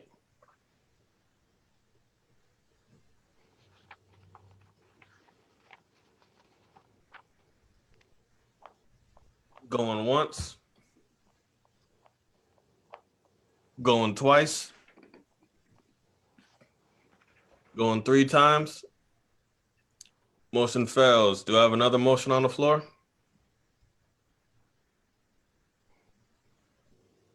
think the time limit maybe I think we should review it before the 31st. I mean, I've heard good feedback on people on the signs, but and it's been helpful to them. I'm aware of that. I just think we should review it a little shorter time than the December. It's a difficulty to, bring this back to like every, the meeting before it expires. So that second meeting in March, just have another one. I mean, you probably were, Austin, Travis County, they do their orders all the time. They just did one yesterday. So they do it for a couple months, see how things are going, do it. So that was the rationale for this one, the basis of just go a couple months, see how it's going. Oh, we still need the ordinance, do it again. So Councilmember Weir, Gene's motion was through December 31st. The staff recommendation, I think, was March 1st. 31st. I'm sorry. 31st. Yeah, I'm sorry. And so if the issue is with Gene's 31st of December, as well as the March 31st, I would be comfortable with maybe something along the line of maybe, because that would to bring it to like, it's going to end on the 31st of December this year. So maybe give them 6 months. Let's review it again at 6 months. Like June. We need to have a motion to have a discussion. Right, Councilman Weir, you can make a motion to that effect.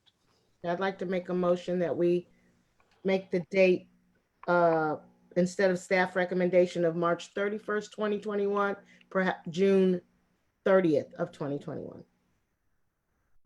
It has been so motioned. Do I have a second? Second. And seconded. Any questions to the motion? Questions to the motion? Roll call, please. Mayor Wallace, Yes. Mayor Pro Tem Harvey, Yes. Councilmember Emily Hill, Yes. Councilmember Weir, Yes. Councilmember Wallace, Yes.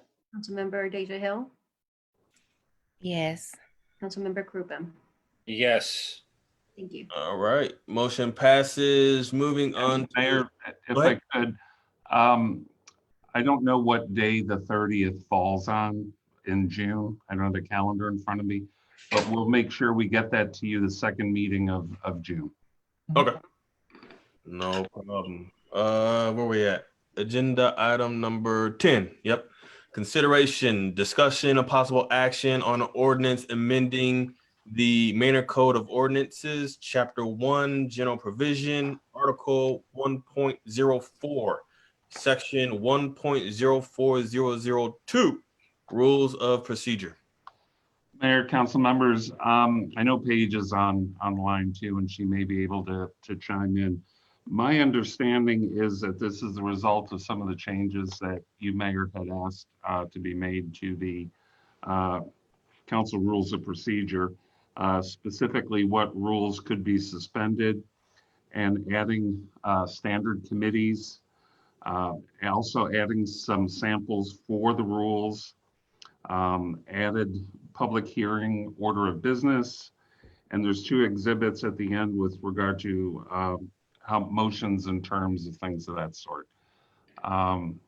If Paige wants to chime in, she's more than welcome to do that. Basically, this is a document we had in place that we're following up on some changes that were suggested.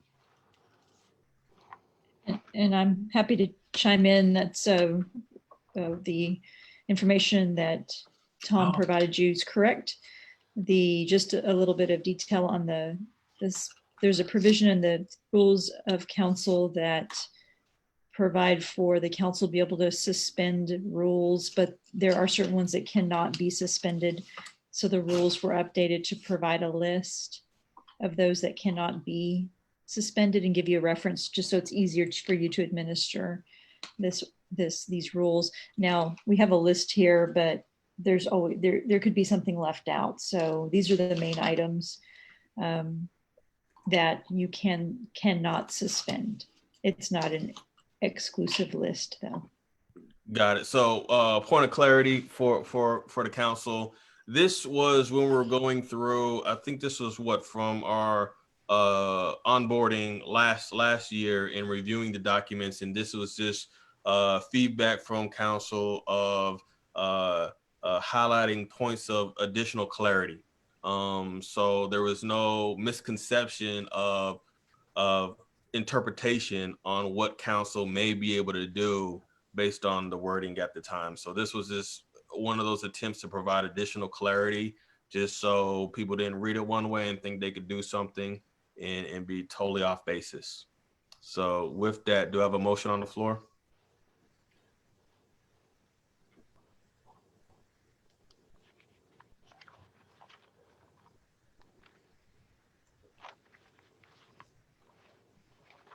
I would like to make a motion that council approve ordinance number 598, amending the Manor Code of Ordinances, Chapter 1, Provisions, Article 1.04, Section 1.04002, Rules of Procedure. It has been so motioned. Do I have a second? Second. And seconded. Questions to the motion? Any questions to the motion? I have a question. Go ahead. Let's see where we go.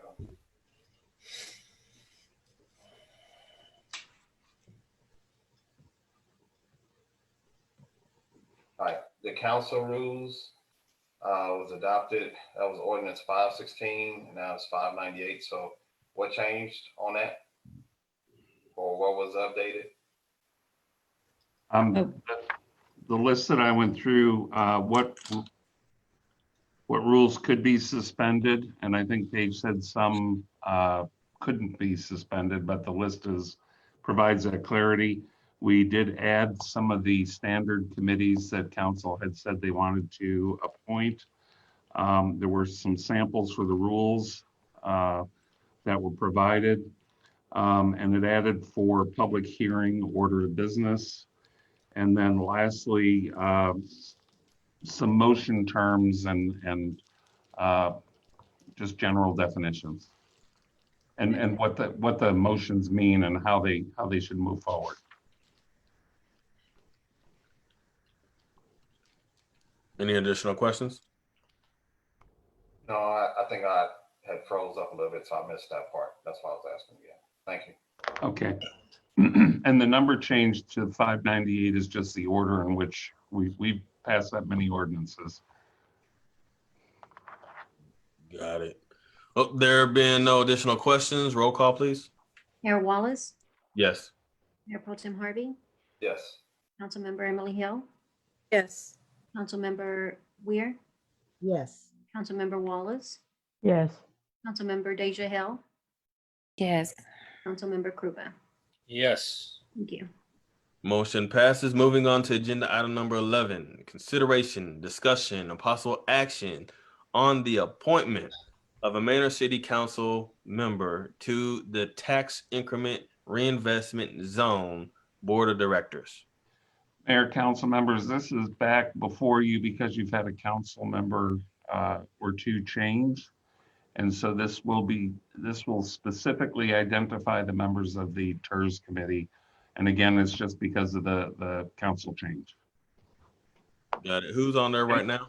Well, it's entire council. Mm-hmm. And so we're making the changes with the new council members, adding their names and replacing those who are not on council anymore. Oh, okay. Well, that's simple. Is there a motion on the floor? Pardon me? I was saying, is there a motion on the floor? Make a motion to appoint Manor City Council members for the terms as indicated in the roster to the Tax Increment Reinvestment Zone Board of Directors. It has been so motioned. Do I have a second? I'll second. And seconded. Any questions to the motion? Questions to the motion? There being none, roll call, please. Mayor Wallace, Yes. Mayor Pro Tem Harvey, Yes. Councilmember Emily Hill, Yes. Councilmember Weir, Yes. Councilmember Wallace, Yes. Councilmember Deja Hill, Yes. Councilmember Krupa. Yes. Thank you. Motion passes. Moving on to agenda item number 12, consideration, discussion, and possible action on the reappointments for the Board of Adjustment members. Mayor, council members, it's just that reappointment of folks who had volunteered to be a part of the Board of Adjustment. They are place 1, Chase Mitchell, place 2, Aaron Moreno, place 3, James D. Sulzer, place 4, Karen Meserecht, and place 5 for a term expiring January 1st of 2023. Do we have any vacancies? Scott, did we have any? So place 1 is William. So place 5 is Karen. So there was a name in the beginning you missed there. Oh, that's right, William Mance. I'm sorry. There are no vacancies on the regular board. They're able to have 2 alternating members, which we haven't appointed for. We just have the 5 members, which is necessary to constitute the Board of Adjustment.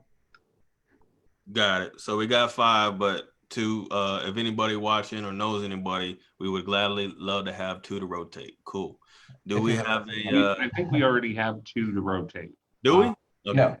Oh, No. no. Okay, great. Got it. Do I have a motion on the floor? I'd like to make a motion that we reappoint to the Board of Adjustments the members as stated in agenda item 12 to a term with the expiration of 1/1/2023. It has been so motioned. Do I have a second? Seconded. And seconded. Any questions to the motion? Questions? There being none, roll call, please. Mayor Wallace, Yes. Mayor Pro Tem Harvey, Yes. Councilmember Emily Hill, Yes. Councilmember Weir, Yes. Councilmember Wallace, Yes. Councilmember Deja Hill, Yes. Councilmember Krupa. Yes. Thank you.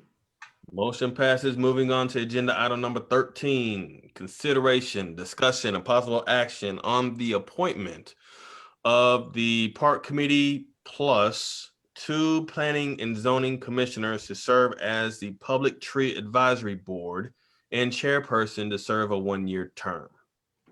Right, Mayor, council members, this will become an annual thing. And so what we're looking for, and correct me if I'm wrong, would be 3 council members for the Park Committee plus 2 planning commissioners for the Tree Advisory Board. I think the Park Committee, help me with this one, also serves as the Tree Advisory Board. And so, and we would need to get a chairperson as well. We've got from the Planning Commission, Julie Leonard and Lakeisha Small, who have asked to serve on the Tree Advisory Board.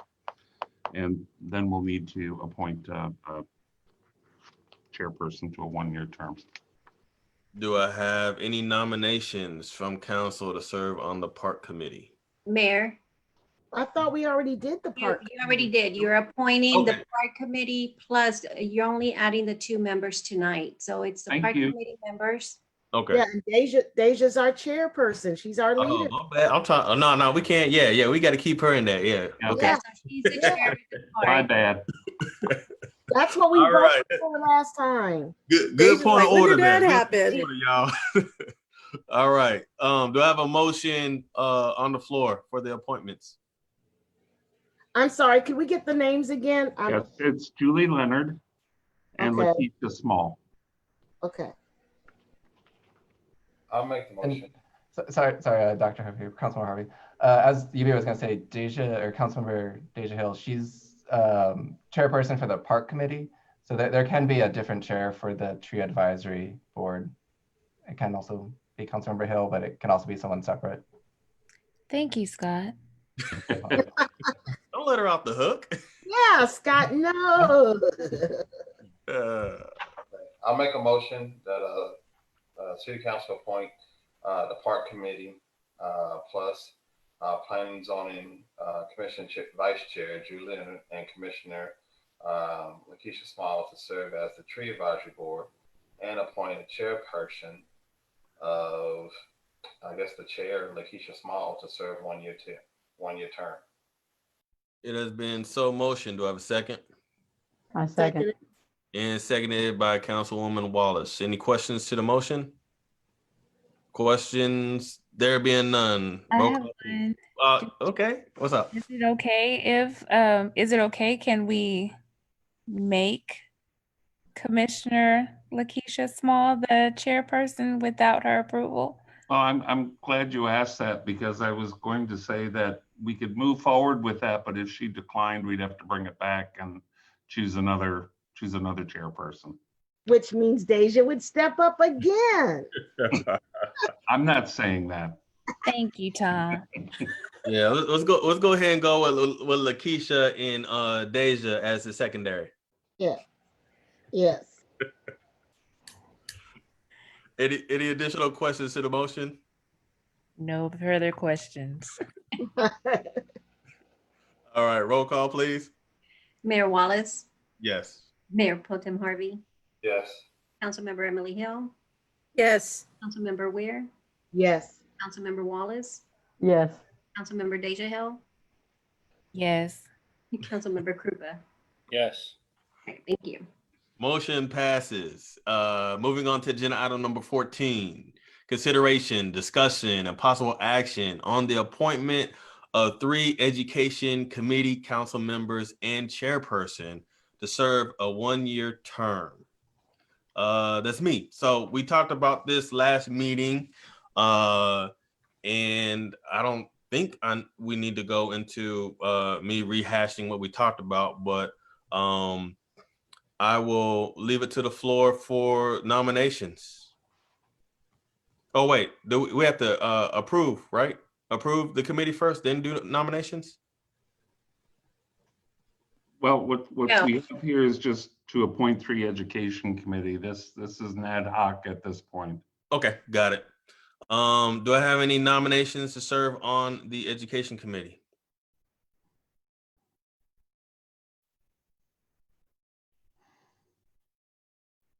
I'd like to make 3 nominations for the education committee. Okay. Councilwoman Emily Hill, Councilwoman Wallace, and Mayor Pro Tem Dr. Harvey. All right. Hold on, with Councilwoman Hill as the chair. Oh, okay. Councilwoman Hill, do you accept?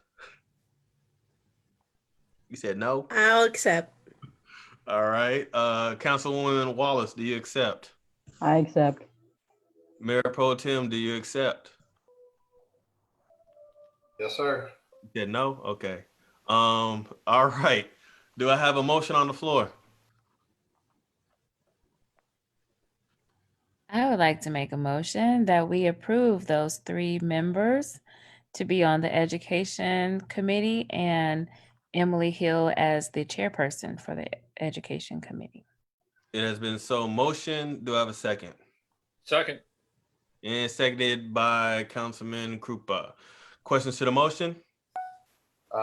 Would you like to add 1 year for that chairperson to your motion? Yes, for a term of 1 year. All right. Gene, do you Second amendment. got it. Thank you. Questions to the motion? There being none, roll call, please. Mayor Wallace, Yes. Mayor Pro Tem Harvey, Yes. Councilmember Emily Hill, Yes. Councilmember Weir, Yes. Councilmember Wallace, Yes. Councilmember Deja Hill, Yes. Councilmember Krupa. Yes. Thank you. All right, motion passes. Moving on to agenda item number 15. It was a tabled item from last meeting. Consideration, discussion, and possible action on city council committee minutes, committee meetings. This one, I know we put up for the discussion which I was thinking the Wednesdays that coincide with city council. I know that many of you all are saying different days. Wednesday doesn't work for some, other days are better. I know at least my intent of thinking on this one was something to start for council to be able to have 2 days to just only have to ask off from their employers to be able to handle the official / sometimes representative business that coincides with what ends up going on the agenda and some things that we have to do once things are approved on the agenda. And to try to do that during the same hours that everybody else, businesses, organizations, our city hall people work 8 to 5, not, so anything that we do past 8 to 5, we are then also asking our city hall staff and others to conform to our volunteer hours. And so with this being the case, also going to 3 years and then to 4 years based off of the new elected terms, how do we keep people interested to serve on council? And especially as we continue to add more committees, how do we keep people interested to serve on those committees? And so I think changing the recommendation to that we identify that there are 2 days that are needed 8 to 5, but leave that up to council to reaffirm which day of the week that should be based on after the new elections. So basically everybody can be able to sit down and determine based off of their work schedule, their employers, their obligations, what would be the best day for council in general to be able to come together, dialogue, talk about things with City Hall and so forth under approved quorum requirements that we are currently restricted to be able to do right now. So basically, is there a motion on the floor to approve 2 days for 8 to 5 to be official business days for council members per month to be decided by council after every election?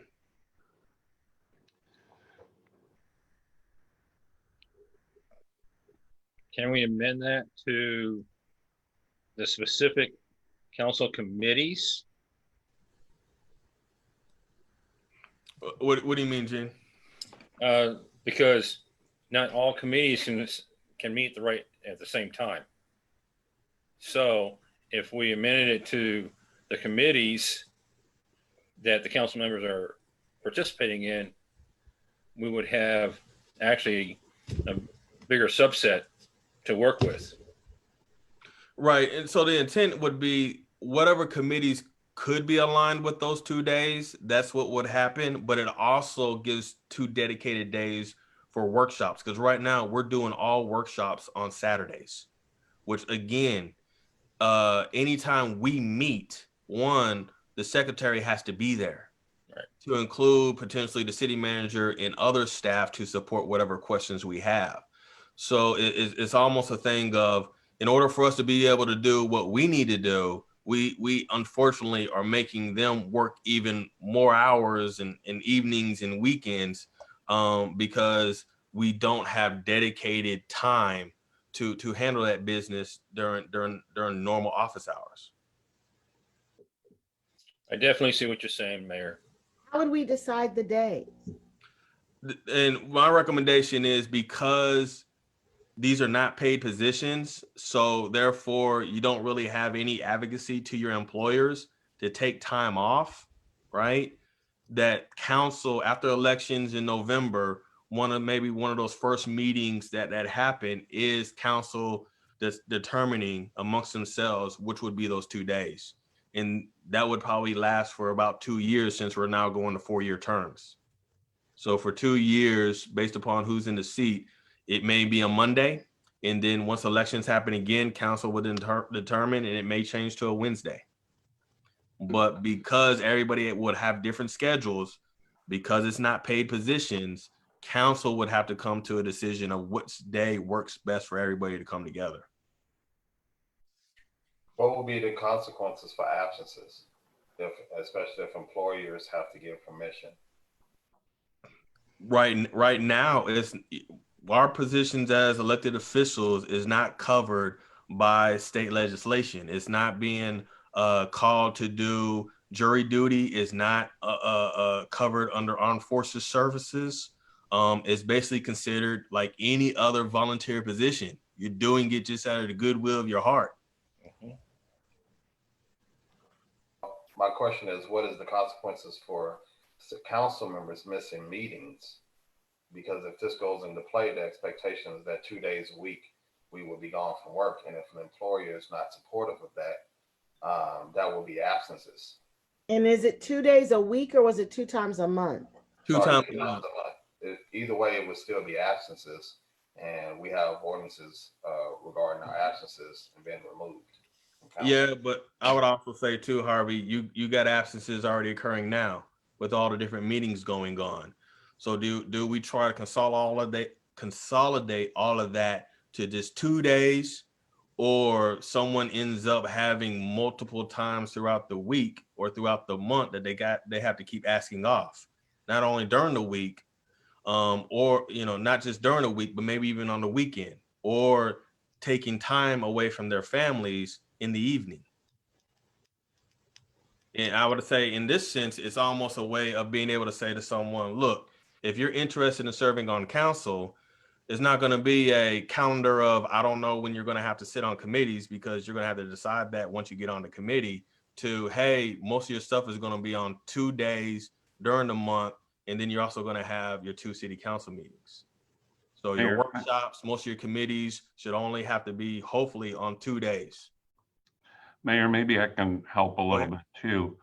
Not every committee meets monthly. Some of them are quarterly, some are twice a year, some of them are as needed. And so in looking at this, if there were a day a week or 2 days a month, let's say, that were available for these things, you would not be meeting each of those 2 days, I don't think.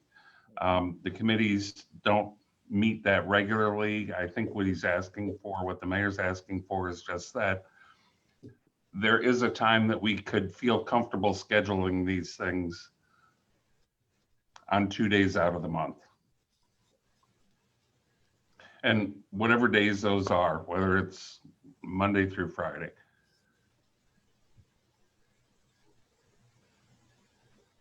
Do I need to make a motion to ask more questions? No, there's no motion on the floor right now yet, because I just changed the whole motion. So go ahead. It's open to the floor. You can make your motion. Oh, I like the motion. Oh, but you said it's open to the floor. So when it comes to the meetings, the 2 meetings, just in general, is it limited to in-person, face-to-face, or with those designated days, does that limit it? Like, what I'm saying, does it make it mandatory in person, or does that mean it could be by any means of communication that we have, like currently with Zoom? Yeah, it would be open to however the meetings need to be done. Right now, it's just basically, if you're sitting on 4 different committees, you have to coordinate when those committees meet, and they may not meet on the same day. And if you are working hourly or whatever it is, and your employer is not, they say they're supportive, but because of the need of you to be participating in the expectation of the community that you're supposed to be participating, and your desire to actually participate, there will become a conflict between who's paying you and who's not paying you. And so how do we set this up so we reduce that conflict?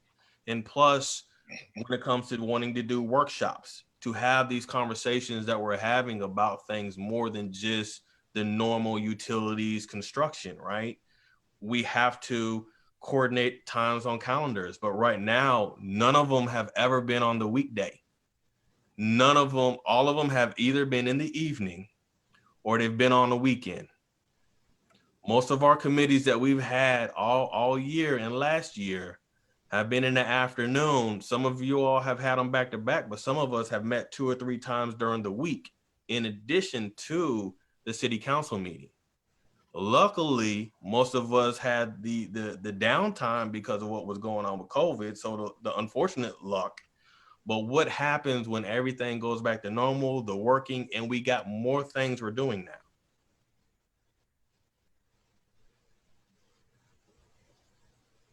I get all that, and I think it's a good gesture. However, business won't be conducted with all these entities on one day, and when people can't meet on a Tuesday because that's our day of business where we're off, then we still have the issue. And it's, for me personally, I don't know where everybody else's situation, but for me personally, a day off work is very costly. I can get grace and forgiveness or take lunch opportunities to do business on lunch. I can take lunch early or later so that I can do business. 8 hours from work is costly to the family. 8 hours of work, more importantly, is costly to the students that I serve. And so I can't make that commitment unless I know that my employer is going to be all in on that, and there's no precedence for an employer to support something like that in my business. No, and I definitely hear you. And to me, it's wondering in the hopeful piece of how do we package this in a way to where employers are willing to support? Because right now, we all know this, most of the people that are in elected positions that are actually being engaged are wealthy. They're not in contact or in connection with the community that they serve. So we're going to be at this cusp of the people that end up being in the position are either going to have to be working, and so they're not going to be connected to be able to help and assist City Hall and the community on the more holistic well-being side of things, or we're going to get people who are only going to be in their own self-interest because they're already well off, right? So again, it's whether it passes or it fails, I think this is the same thing as far as the compensation piece. It's a discussion that has to be had because it's going to rear its head and it's going to have its ramifications on the city down the road. Mayor, most of the employers I've had contact with in my former jobs, Monday, Tuesday, and Friday are the days they're most unwilling to let their people go and do additional business. Wednesdays and Thursdays seem to be more to their liking because the week already been done and started. And Fridays when most businesses finish business for that week. So your idea of a Wednesday to put this on may be the best idea for those that can make it. Yeah. And I mean, it doesn't even have to be 8 hours. It could be 4 hours. I mean, the biggest thing again is having the discussion. That's the biggest thing. Having a discussion, realizing it will be something that's going to arise and be a complication with a 100% volunteer responsibility. You will always, if you have to work, you will always have that complication. And so my piece of it is just trying to see how do we potentially be able to empower the city to have the right people. Mayor, I'd like to make a motion that we table this until after the first of the year on our second meeting in January. That gives everybody on the council time to talk with their employers and see what their personal plans will be. And we could probably revisit it on that date. And I don't have a calendar, so I can't give you a date. All right. I have a motion. Do I have a second? A second. I have a second. Any questions to the motion? I do. It's more like a statement. And I Right. guess it's just to add in if it was something, and it's something to think about if it's motion approves to table it, but just this being an approved, having 2 days approved for the month for meetings, but not limited to those 2 days. So if it happens to be a one-off meeting that has to be scheduled, because that could happen sometimes with there's things that have to meet quickly for it to fall on in line with the next council meeting or something like that, and it will be on a different day, but still within that 8 to 5 time frame. Is So, that still yeah. possible? So think about it this way. Right now, we have to compare calendars for anything that we try to do. This would basically say, council would say, hey, on these 2 days, whether it's the first and third Tuesday of the month, that's when I want City Hall, whoever, those are the days to schedule whatever meetings you can, whatever events, whatever workshops, right? And it would be trying to put it on those 2 days so you know most of the stuff that you got to do would happen on those 2 days. And also most, And Mayor, if I could, and if the motion stands and the vote goes that way, I would like to look at calendars too and figure out what days provide the best dates for getting anything that committee decides on a calendar or on an agenda. So that might be the Tuesday of the week before council or a Monday, but in order to better organize what meeting you might need to get something scheduled. That's number one. Number two, from the staff side of it, we can reserve those days, just block them out for potential meetings so that we're not in conflict with PID meetings and TERS meetings and those things. So it would be helpful to staff if we could just block out certain periods of time that we know we may be involved in a committee meeting for those of the staff that are on them. Yeah, because I know this is Lydia. For finance, especially during budget time, and Tom and Dr. Harvey and Ann, who've been on the budget committee before, there are specific deadlines that don't necessarily line up to a specific Wednesday or Tuesday. And so I have publication deadlines that obviously I have to go to council for, but there's information that is thrown at me at the very last minute in order to put together our budget. And personally, I think that this would apply to 95% of the committees, that the budget committee, because of truth and taxation and all of those hoops we have to jump through every July and August, would be the exception to the rule. yes. There are very specific dates that are handed to us that may not conform with anything y'all are trying to do. Yeah, and I'm usually pretty good about sharing the calendar the month before of what the specific deadlines are. I provide that to Yuvia and to the budget committee just so that they're aware, and to council as well.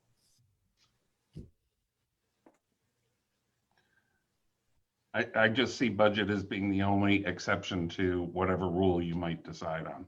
Mm-hmm. And again, just because of the dates that are prescribed to us by others. Right. Yuvia, how many different committees were there again? I'm trying to pull up your slide to look at them.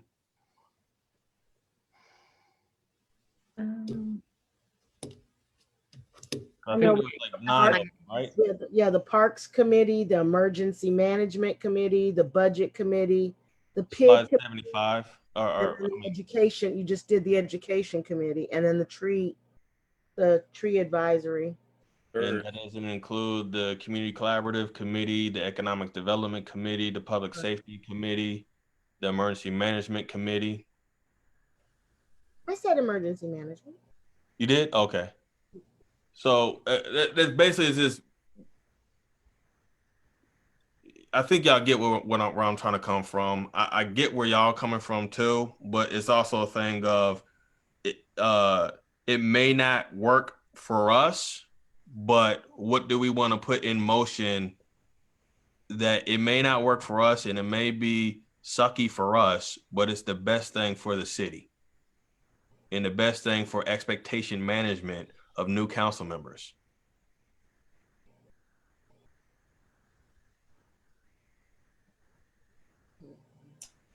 How many other cities are do all business that are volunteer do all business during 8 to 5? Do we have a model? That are volunteer? I don't know. That's not a question I've asked, because they also have staff and they also have a bigger departments. They're not in the build process as we are.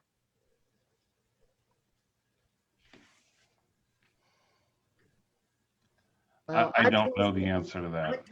I totally get it, and I understand as we grow, it's gonna come to where it's not gonna be as negotiable as it is right now. For me, my employer would allow it. Because I make my own schedule on the most part. So the only requirement that my employer has is they like to have advance notice. So I'm required to do, if I can, the 3 weeks out. So, and I have a scheduled day off during the week that's I've already been assigned. So I wouldn't find it that much of a hardship as some of the others at this point.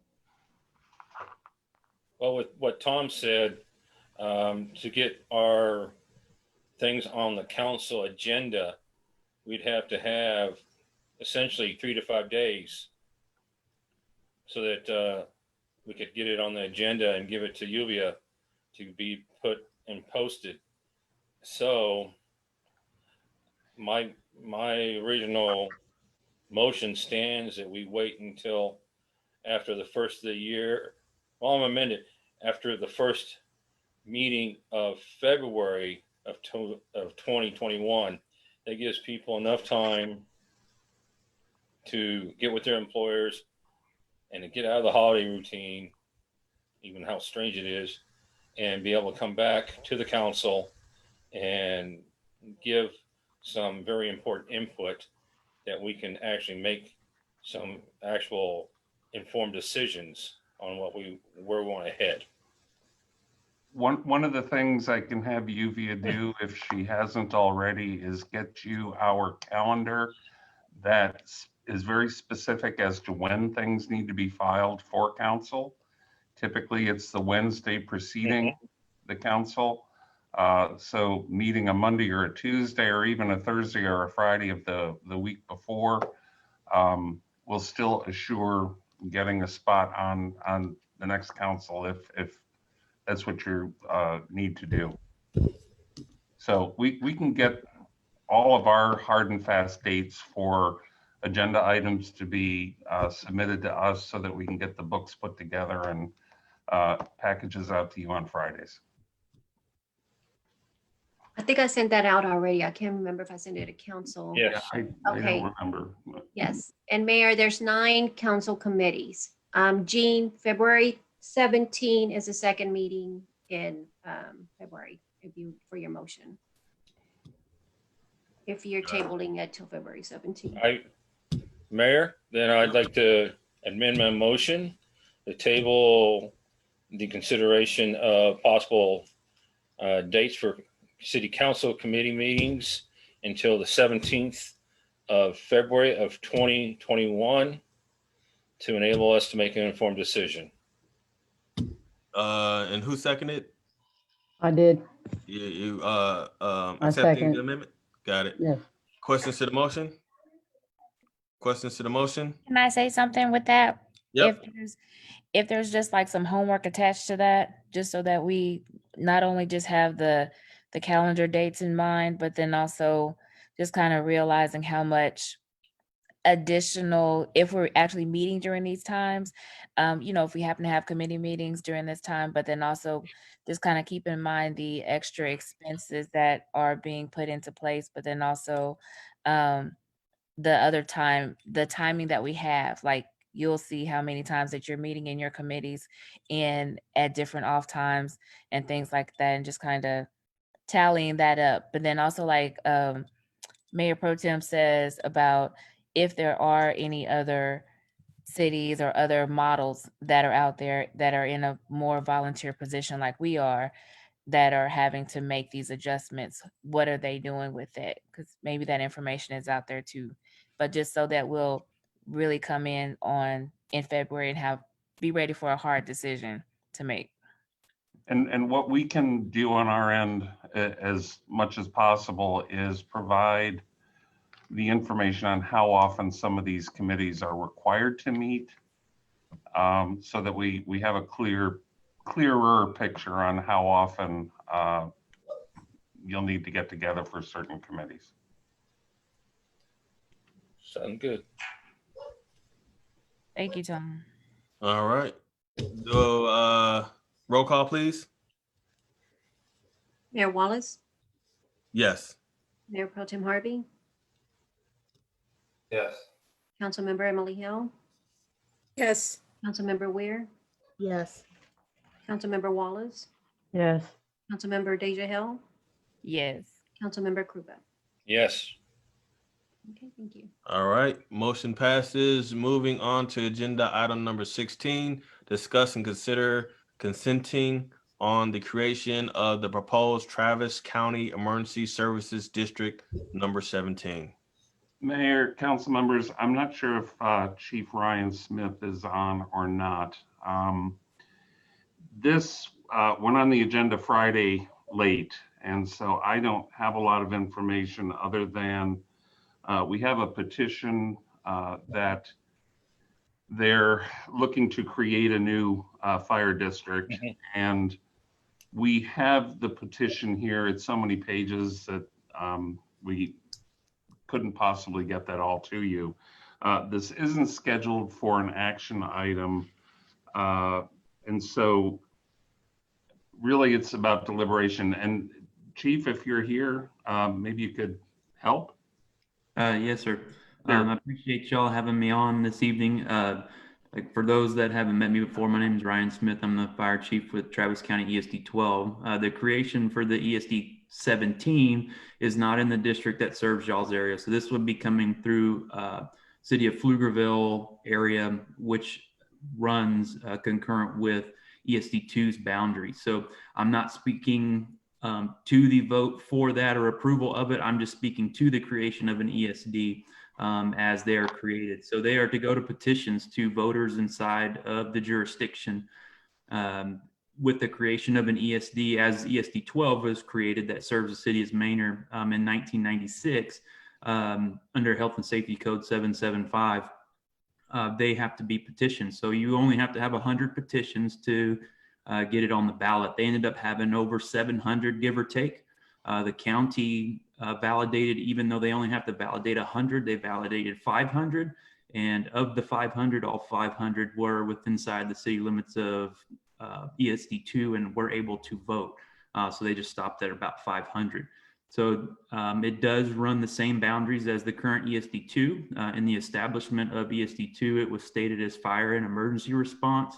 I feel, again, I'm not speaking on behalf of the local 4137 for Pflugerville Fire Department and or Josh Stubblefield, but they'll probably change ESD 2 to a fire response, and then the ESD 17 for being their medical response. So in the creation under 775, they have to state specifically what the ESD is purposed for. Like y'all's current ESD 12 is fire and EMS, so or fire and emergency response for medical. So again, I'm just speaking to it, not for it or against it, just to see if I can answer any questions that you'll have on ESDs and such. Well, Chief, my question is, what do we do? What do we need to do tonight versus I see in the letter that was submitted, looking for a January 6th date on council. And so I want to be sure that we're doing things that we need to do so that we don't miss some deadlines with you. It's not with me. It's with I understand. So if it's to my understanding, if you don't respond, they take that as a yes, or that it's that you're not having any issues with the creation of their district. It doesn't impede on 12. It doesn't impede on the city. Yes, it's in the ETJ.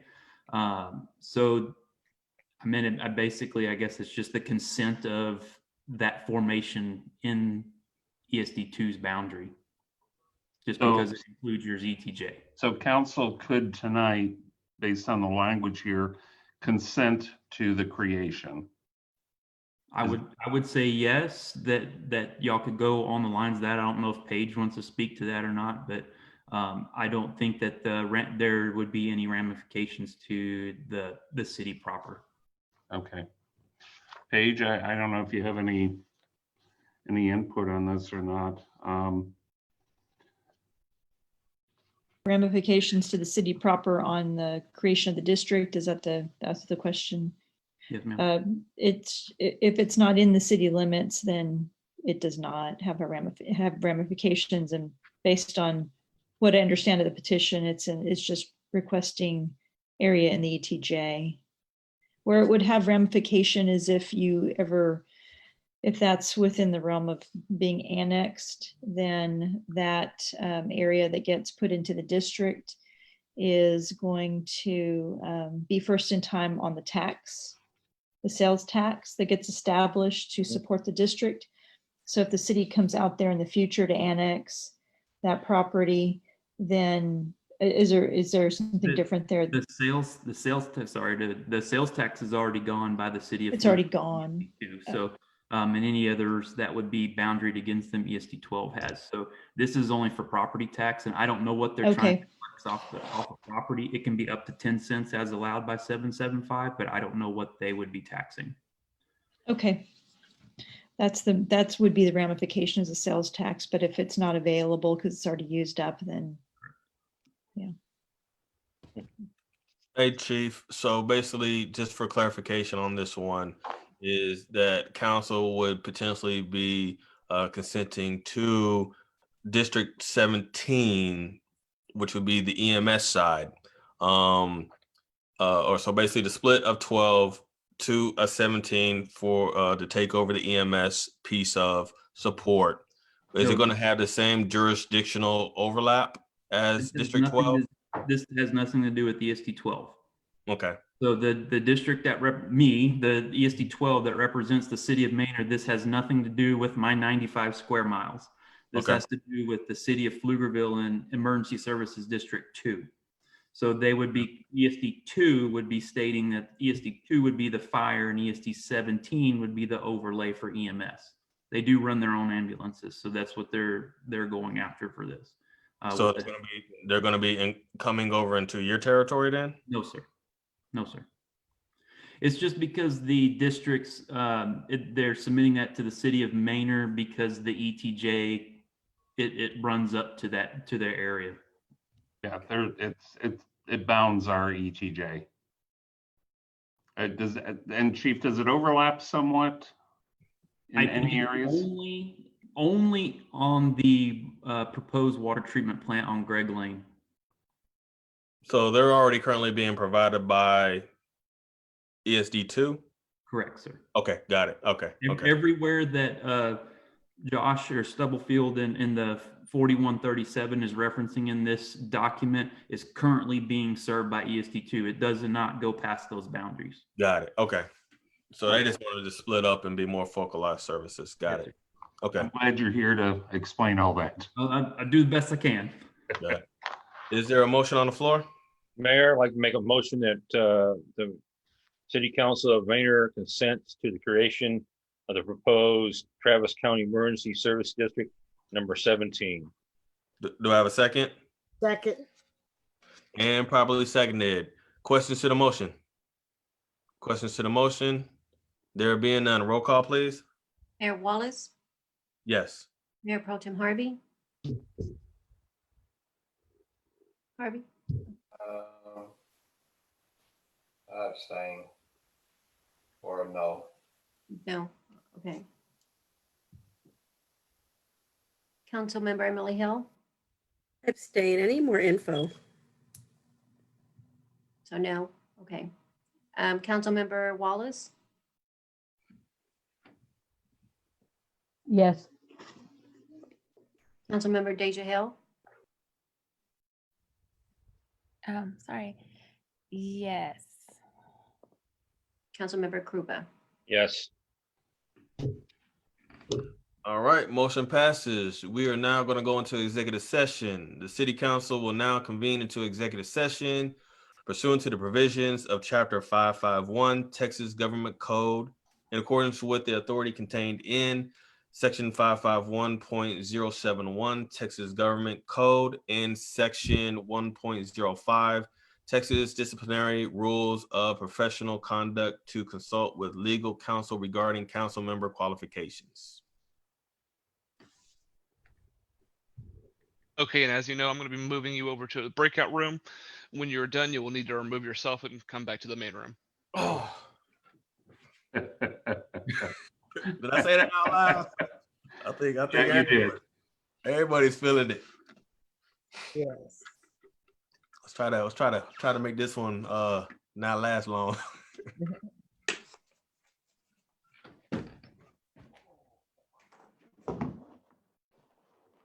Mm-hmm. Mm-hmm.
When the meeting's over with. You don't have this on.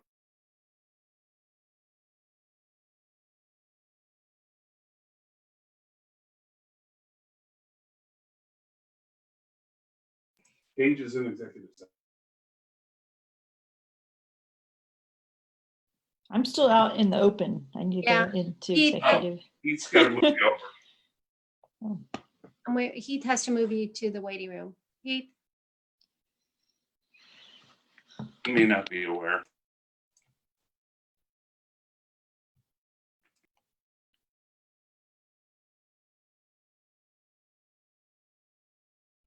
Oh, there it goes. Thank you.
Are we all Yeah. back? The little ones in the room. Looks like everybody's back. Everyone's back. 10:06. All right. Are we good to go? I think so. All right then. So City Council will now reconvene into open session pursuant to the provisions of Chapter 551 Texas Government Code and take action, if any, on items discussed during closed executive session. Are there any items being motioned? There being none, I'll call this meeting adjourned until Saturday, y'all. So Saturday at 10 a.m. see y'all Saturday. All righty. All right. Bye. Bye. Have a good night. You too.